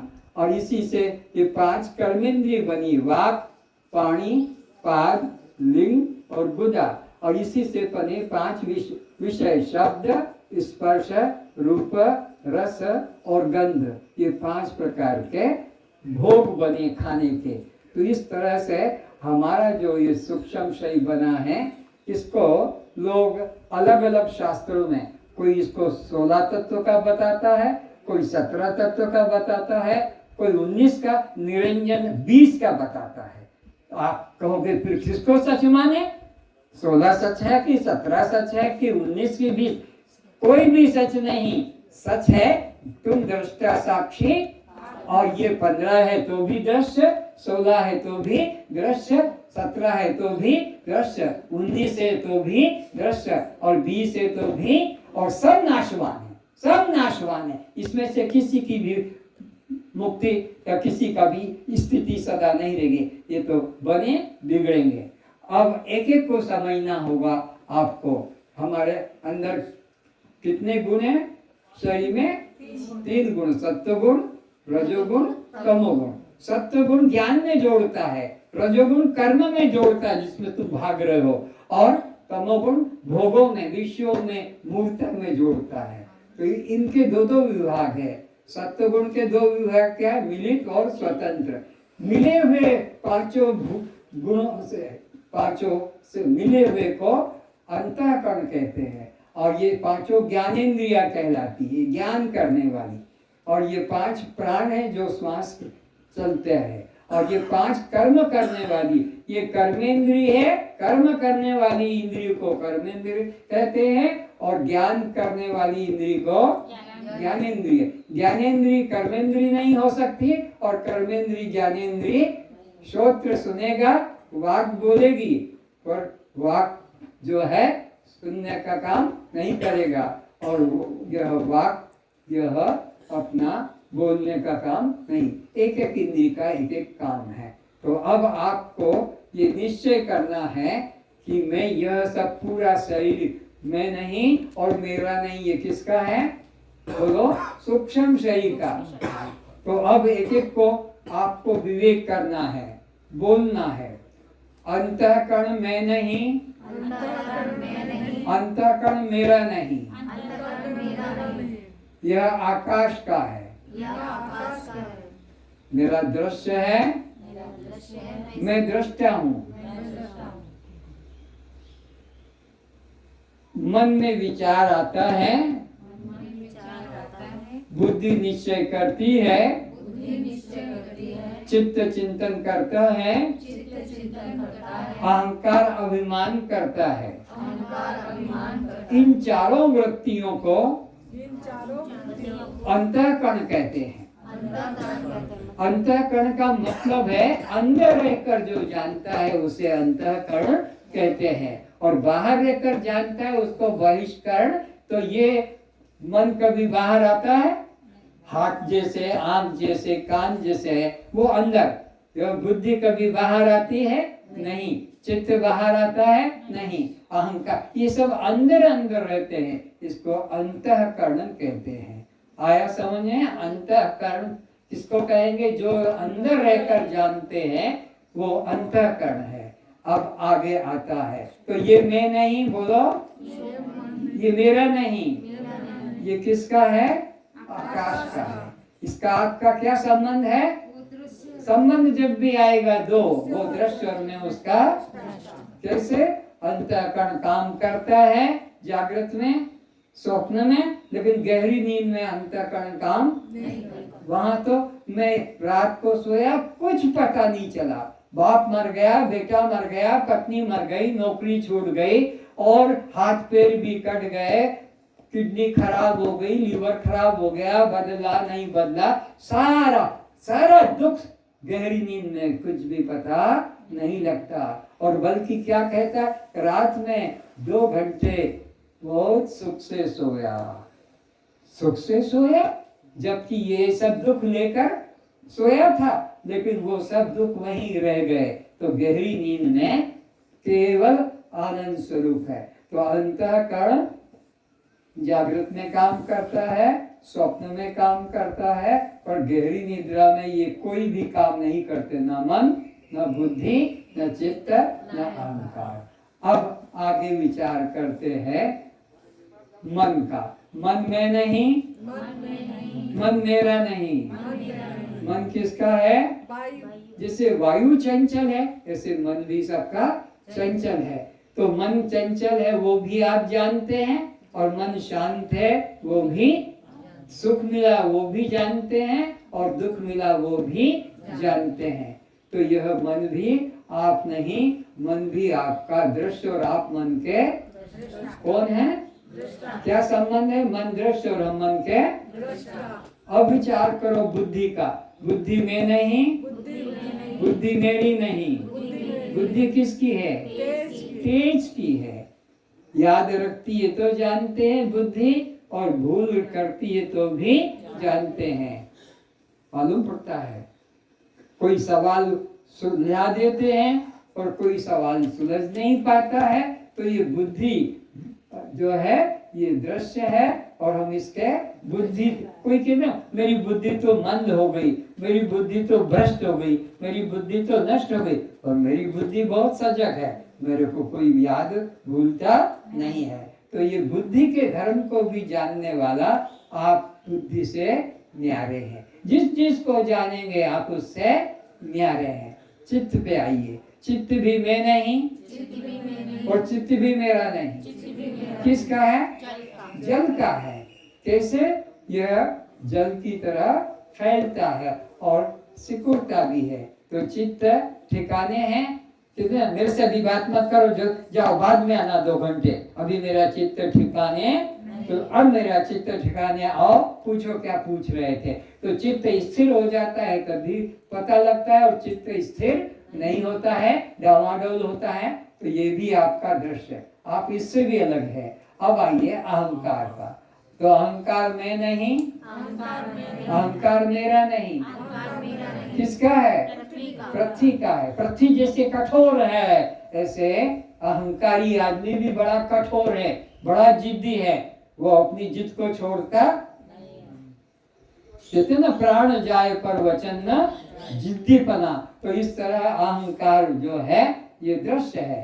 अहंकार बढ़ता है तो भी, बोलो, धन बढ़ गया, पद बढ़ गया, सौंदर्य बढ़ गया, शक्ति बढ़ गई, पद बढ़ गया, तो कहते हैं मेरे जैसा कोई पद वाला, मेरे जैसा कोई शक्ति वाला, मेरे जैसा कोई रूप वाला, रंग वाला। और समझ लो उसके लड़के ने दुष्कर्म कर लिया, उसकी पत्नी किसी के संग में दुष्कर्म में जुड़ गई, तो क्या कहता?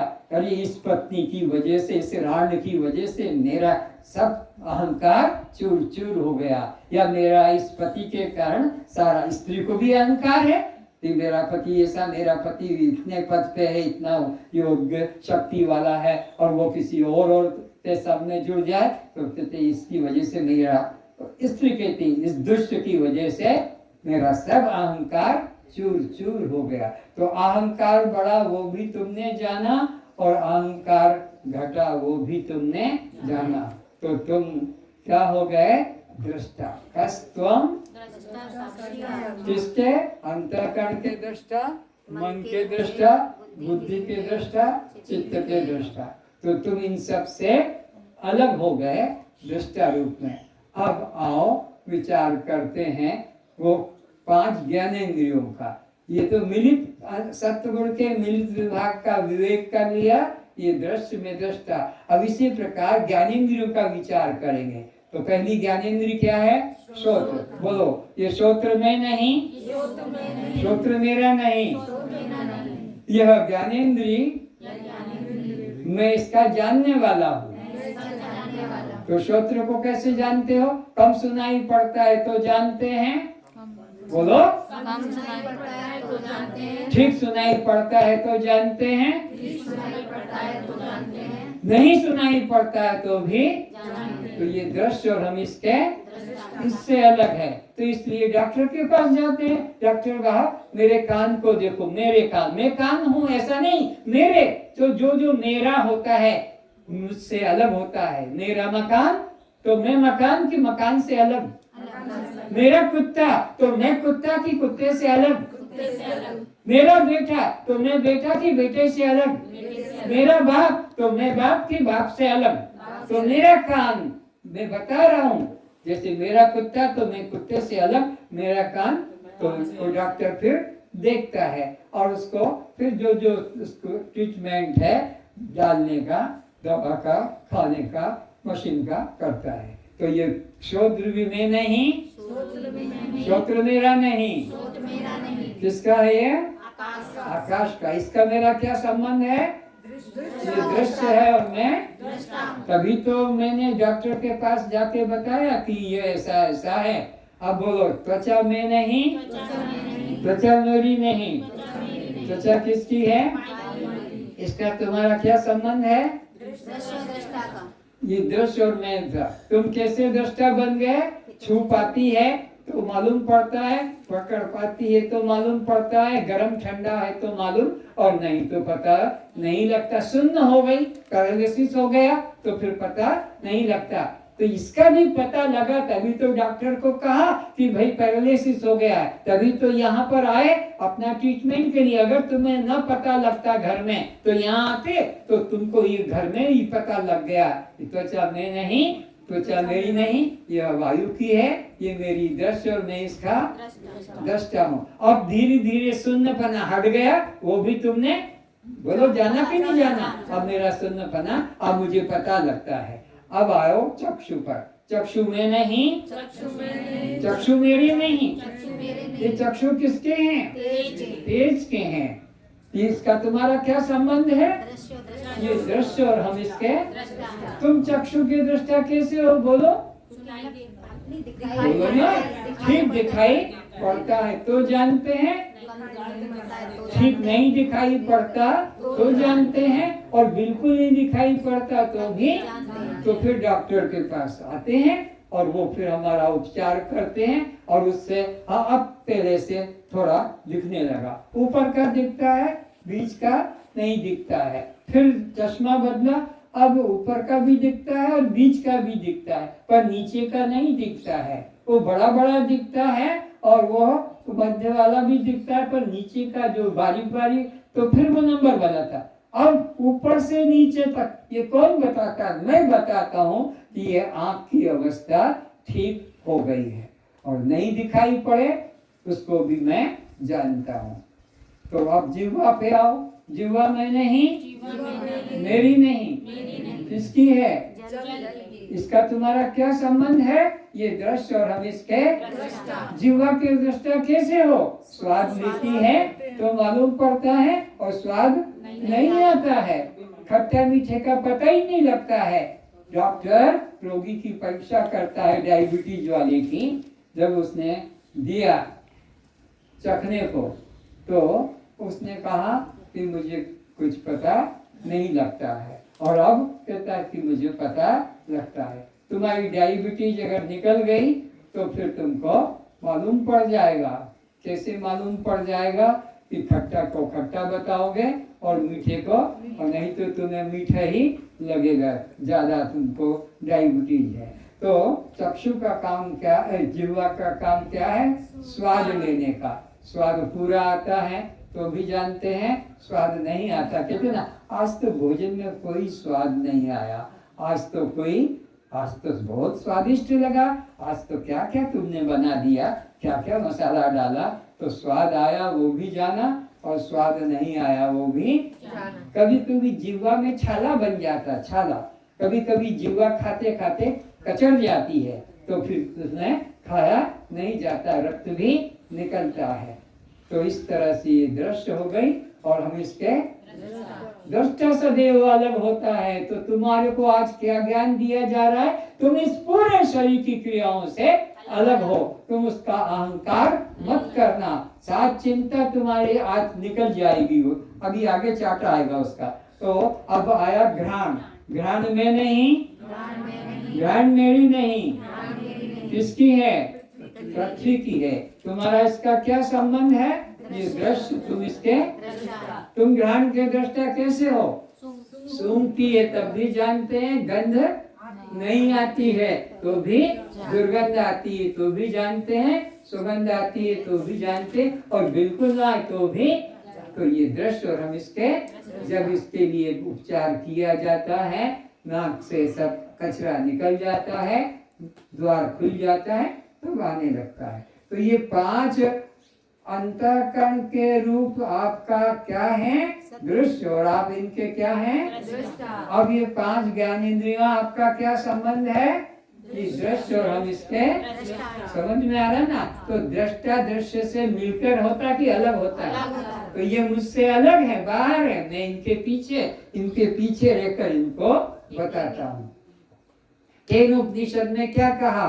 कान ब्रह्म नहीं, कान से सुना गया कोई भी मंत्र ब्रह्म नहीं, जिसकी शक्ति का अंश पाकर ये कान, जिसकी शक्ति का अंश पाकर ये कान सुनने में समर्थ होते, वो शक्ति ब्रह्म है। ये व्यक्ति ब्रह्म नहीं है, मूर्ति चित्र, वो व्यक्ति ब्रह्म है, वो शक्ति ब्रह्म है, और वो शक्ति तुम हो। ऐसा, तो ये तुम इनके जानने वाले हो, ये तुम नहीं हो। अंतःकरण, मन, बुद्धि, चित्त, अहंकार तुम हो कि तुम इनके जानने वाले हो? ये श्रोत्र, त्वचा, चक्षु, जिह्वा, घ्राण तुम हो कि तुम इनको जानने वाले हो? अच्छा, अब आया है ये प्राण की बात। तो व्यान, समान, उदान, प्राण, अपान, ये हमारे अंदर 5 प्राण हैं। देखने में तो अंदर बाहर बस ये चलता है, लेकिन ये प्राण क्या करता है? भूख और प्यास को जगाता है। प्राण, अपान, प्राण, अपान, ये जो चलते हैं। अब इसमें क्या है? समान है, ये आपके अन्न को पचाता है। समान प्राण अन्न को पचाता है। अगर ये नहीं होगा तो खाया हुआ पचेगा, आपका हजम होगा नहीं। और इसी प्रकार आपका उदान, यह आपको कंठ में रहता है, कंठ में, और ये आपको पता लगता है, भूख प्यास जगाता है। उदान ये जो कंठ में रहता है, सपना दिखाता है, इससे सपना इसी के द्वारा आता है। और आपका यह व्यान, यह आपके अंदर प्राण भूख प्यास लगाता है। उदान अंदर से आपको यह सपना भी दिखाता है, और अपान पचाता है, समान पचाता है। ये प्राणों की क्रिया है, 5 प्राण। बस ये इसमें 5 नाम अलग रख दिए हैं। ये दोनों मुख्य, अंदर जाना और बाहर आना, अलग से कुछ छुपा अंदर प्राण बैठा हुआ, इन्हीं के नाम रख दिए। तो ये 5 प्राण ये दृश्य हैं, और हम प्राणों के दृष्टा हैं। प्राण के द्वारा शरीर में यह चेतन क्रिया हो रही है। अब जिस दिन इसका प्रारब्ध पूरा हो जाएगा, दुनिया का डॉक्टर, दुनिया का वैद्य, दुनिया का मंत्रवेत्ता, दुनिया का गुरु, दुनिया का कोई भी बचा नहीं पाएगा। जितने दिन का तो कितना प्राण लेना पड़ता मैंने कल बताया था, कितने? एक श्वास 4 मिनट में, 4 सेकंड में एक श्वास, और 1 मिनट में 15, और 1 घंटे में 900, और 24 घंटे में 21,600 बार सब में चल रहा है। श्वास अंदर गया बाहर आया, 21,600 बार मशीन से हमने गिना है तो इतना। और पूरे जीवन के अंदर कितना इसके अंदर आता है? कल लिखाया था ना, कोई पढ़ के बता दो। नहीं लिखाया। गणित लगाने के लिए बोला था कि गुणा कर लेना 100 का, नहीं कर पाए, ठीक है, तो कल आप फिर कर लेना। 100 का गुणा कर लेना, 100 वर्ष का निकल जाएगा। 1 वर्ष का गुणा करोगे तो 365 का गुणा कर लेना, तो इतनी लंबी संख्या। तो ये सब दृश्य है और मैं इनका, ये काम मेरा नहीं है। अब आगे आता है 5 कर्मेंद्रियों का विचार करोगे। 5 हमारे अंदर कर्मेंद्रियां हैं। कौन कौन सी? जो कर्म करती है पर ज्ञान नहीं। हाथ, आंख, ये हाथ, त्वचा, और इसी तरह आपके यह प्राण, और इसी प्रकार लिंग और गुदा, पाद, पैर में चलने का। तो फिर बोलेंगे वाक में नहीं, वाक मेरा नहीं, किसका है? इसका आपका क्या संबंध है? ये दृश्य और हम इसके। तुम वाक के दृष्टा कैसे हो? बोल पाती है तो जान पाते हैं, और नहीं बोल पाती है तो जानते हैं। तो ये दृश्य और हम इसके, इसका दृष्टांत देता हूँ। लड़की की शादी हो गई, ससुराल गई, सास ने कहा कुएं से पानी ला। वो कुएं पर रस्सी बाल्टी के माध्यम से पानी को ला रही है, और उसकी गले की चेन टूट के कुएं में गिर गई। अब रो रही है, चिल्ला रही है। वो भाई ने कहा क्यों रो रही हो बेन?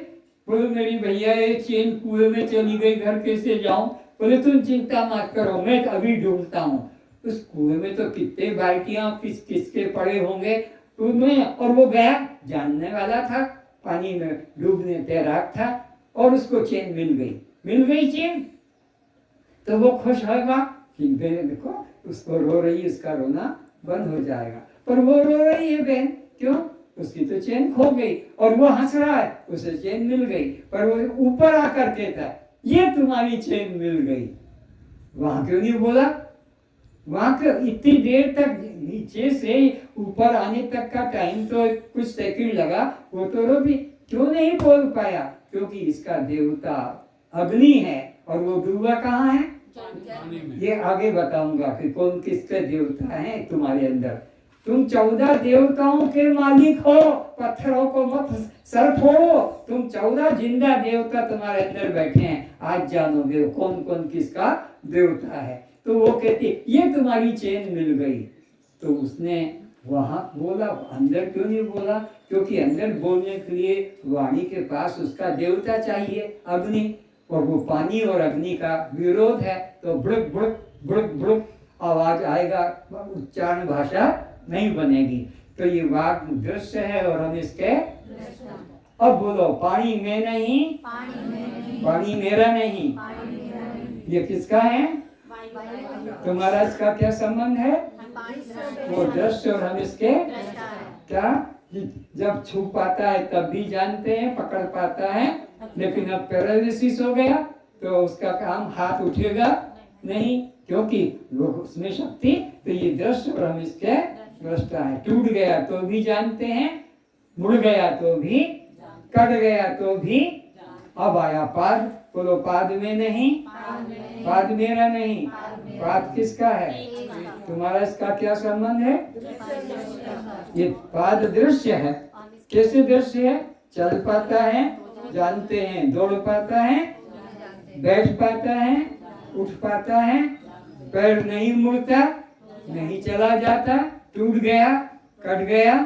तो ये हमारा दृश्य और हम इसके पाद की क्रिया के हम दृष्टा। बोलो लिंग में नहीं, मेरा नहीं, किसका है? जल का। तुम्हारा इसका क्या संबंध है? ये दृश्य और हम इसके लिंग के दृश्य। दृष्टा तुम कैसे हो? मूत्र त्याग ठीक होता है तो मूत्र त्याग ठीक नहीं होता है, बार बार होता है, रुक रुक के होता है, जलन करके होता है, तो जानते हैं। और रात को बिस्तर में भी निकल जाता है तो भी जानते हैं ये दृश्य। और इसी प्रकार स्त्री पुरुष का संबंध ठीक होता है, सेक्स मैथुन, तो भी जानते हैं। सेक्स नहीं ठीक हो पाता है तो डॉक्टर के पास जाते हैं कि अब हमारा ये लिंग का काम ठीक नहीं होता है, उत्तेजना नहीं होती है या वीर्य स्खलित नहीं होता है। तो ये दृश्य और तुम इसके अब आया अंतिम में गुदा। तो गुदा भी मैं नहीं, गुदा मेरी नहीं, ये किसकी है? यह पृथ्वी की है। इसका काम क्या है? मल त्याग करना। तो यह दृश्य और तुम इसके कैसे गुदा के दृष्टा हो? बोलो। मल ठीक निकल गया तो जाना, मल ठीक नहीं निकला तो जाना। पत्ता पत्ता पानी की तरह होता है, पिचिर पिचिर निकलता है तो जानते हैं, और नहीं निकल रहा है तो भी डॉक्टर को बताते हैं, फिर वो एनिमा देता है या कोई जुलाब की गोली देता है। हाँ अभी ठीक हो गया। और फिर ज्यादा होता है तो भी बताते हैं, नहीं होता तो ये पूरा का पूरा कर्मेंद्र भी दृश्य है। आप कितने के दृष्टा बन गए? अंतःकरण की 4 वृत्तियों के, मन बुद्धि चिंतन का। इनसे अपना डिटेचमेंट है, हम इनसे अलग हैं। ये दृश्य और हम इसको देखने वाले। 5 श्रोत्र त्वचा चक्षु जिह्वा घ्राण, इनको भी हम जानने वाले, इनसे अलग हैं। 5 प्राण, इनको भी जानने वाले, इनसे अलग है। हम इन्हें रोक भी लेते हैं कुछ समय के लिए। कोई लोग इसका करते हैं अभ्यास, प्राण को रोक लेते हैं, पर इससे कल्याण किसी का होता नहीं। चाहे जितना रोको, तुम्हारा कल्याण तो सेल्फ रियलाइजेशन से, आत्मानुसंधान से होगा। इसी प्रकार 5 प्राणों को भी जानते हो, 5 कर्मेंद्र। अब आ गया 5 विषय। तो बोलो, शब्द में नहीं, शब्द मेरा नहीं, किसका है? इसका तुम्हारा क्या संबंध है? शब्द दृश्य और हम उसके। तुम शब्द के दृष्टा कैसे हो? शब्द सुनाई पड़ता है, जानते हो, नहीं सुनाई पड़ता, जानते हो। स्पर्श में नहीं, स्पर्श मेरा नहीं, किसका है? तुम्हारा इसका क्या संबंध है? तो तुम दृश्य कैसे, दृश्य कैसे? बोलो, स्पर्श होता है, स्पर्श नहीं होता है। अब बोलो, रूप में नहीं, ये किसका है? तुम्हारा इसका क्या संबंध? दिखाई पड़ता है, रूप जानते हैं, नहीं रूप है तो भी जानते हैं। रस का तुम्हारा क्या संबंध है? रस जल दृश्य है और तुम उसके रस के कैसे दृष्टा हो? रस आता है, रोज तो दिन भर तो रस पीते हो तो मालूम पड़ता है, तो वो दृश्य और हम उसके। गंध बोलो, मैं नहीं, मेरी नहीं, किसकी है? तुम्हारा इसका क्या संबंध है? दृश्य, हम उसके दृश्य। कैसे गंध आती है तो भी जानते हैं, और किसी ने पीछे से छोड़ दी और ओ नाक सबरा दी मेरी, आती है नहीं गंध, दुर्गंध आती तो भी जानते हैं, और किसी ने स्प्रे कर दिया तो भी सुगंध फैल जाती है। तो इस तरह पूरा सूक्ष्म शरीर तुम्हारा दृश्य है और तुम इसके। अगर ये आज बात बैठ गई, आज अभी, तो तुम 7 चिंता से मुक्त हो गए। 7 चिंता का दिखाओ तो चार्ट। 7 चिंता दिखाया मैंने आपको आते से ही। कर्ता भोक्ता, पुण्य पाप, स्वर्ग नरक, सुख दुख दिखाया है। इसी तरह चंचल शांत ज्ञान अज्ञान। और ये देखो, अब इधर देखना, तुम आज कैसे मुक्त हो गए। मैं साक्षी आत्मा, कस्तम, ये जो रोज सिखाते हैं। तो अब ये 3 रूप है, ये परमात्मा है, ये तुम्हारा जीवात्मा मन है, और ये तुम्हारा शरीर है। और विवेक जगाना इधर से। कर्ता भोक्ता न परमात्मा होता है, न कर्ता भोक्ता शरीर होता है। कर्ता भोक्ता कौन होता है? मन ही करता है और मन ही भोगता है। चाहे चोरी हत्या पाप इससे करवा लो, ये कभी रोकेगा नहीं, ये कभी मना करेगा नहीं। शरीर तो सबका जड़ है। जैसे तुमने टीवी चालू कर दिया, वो चालू हो जाएगा। पंखा चालू किया, चालू हो जाएगा। पंखा जो है अपने से न चलता है न बंद होता है। इसी प्रकार यह कौन? मन करता है, कौन करता है? मन करता है। तो मन ही भोगेगा। जो जस करई सो तस फल चाखा। मन करता है अच्छा कर्म, अच्छा फल भोगेगा। मन करता है चोरी हत्या, तो जेल जाता है, दंड पाता है। मन, शरीर तो कपड़े की तरह है, चाहे उसको जेल में ले जाओ, कि रेल में ले जाओ, कि हवाई जहाज में ले जाओ, कि मोटर में ले जाओ, कि सड़क पे डाल दो, उसका कोई, वो तो जड़ है। तो शरीर को ना कर्म का फल भोगना पड़ता है, ना परमात्मा को भोगना पड़ता है। भोगने वाला कौन है? जीव या मन है। तो कर्ता भोक्ता कौन है? बोलो। कर्ता भोक्ता किसको कहोगे? जीव को, मन को। दोनों नामों में कोई भी कर दो, कर्ता भी वही है और भोक्ता भी। परमात्मा तुम्हारा ना कर्म का करता है, ना परमात्मा भोगता है। अब दूसरा आ गया है क्या? पुण्य पाप। पुण्य पाप। पुण्य पाप किसको लगता है? याद रखो, पुण्य भी परमात्मा को नहीं लगता। कोई भी पुण्य कर्म और शरीर को भी कोई पुण्य नहीं लगता है। चाहे वो हत्या कर रहा हो, दिखता है कि इसने मुर्गा काटा, इसने मछली काटी, या इसने यह मांस खाया, शरीर को कोई नहीं। पुण्य पाप लगता है खाने वाले को। कौन? मन ही को पुण्य और पाप लगता है। वही अच्छा कर्म करता है कि प्रेरणा देता है शरीर को, उसकी आज्ञा से ये शरीर उठता है। ये तो मुर्दे की तरह है, जैसा पकड़ के जिधर ले जाओ चलेगा। तो तीसरा, यह भी कर्ता भोक्ता परमात्मा भी नहीं, और यह जीव ही कर्ता और भोक्ता। पुण्य पाप। अब आता है स्वर्ग नरक। कौन जाएगा?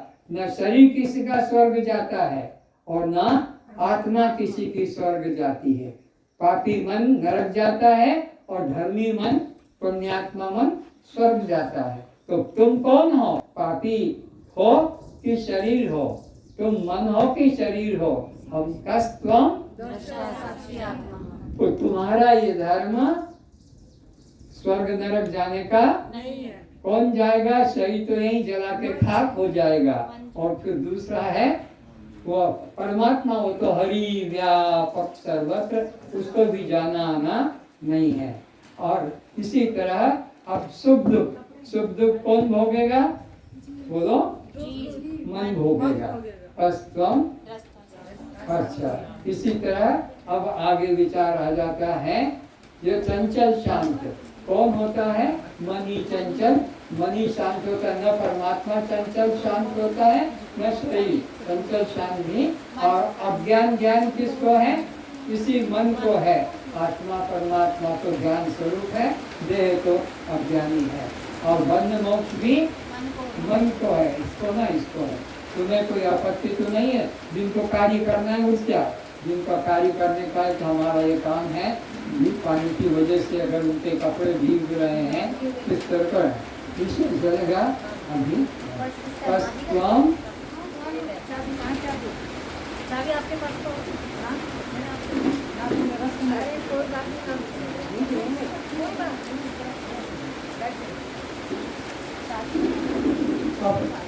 कारण शरीर को बताएंगे। देखो, अज्ञान को लाइट जला दो। अज्ञान को कारण शरीर कहते हैं। बस बात खत्म हो रही है 5 मिनट में।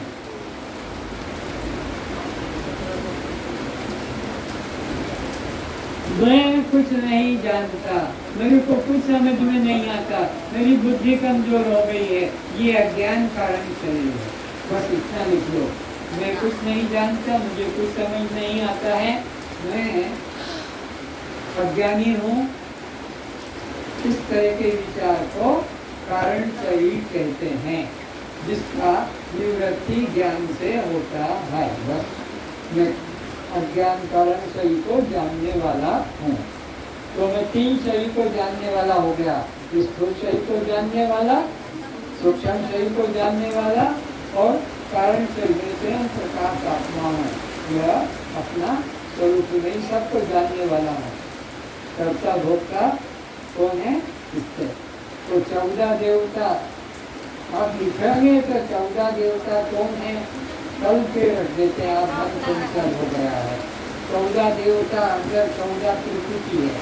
आज इतना ही, आप लोगों से क्षमा लेता हूँ, क्षमा कर दे, कुछ भूल हो गई हो तो बाकी कल बात करेंगे।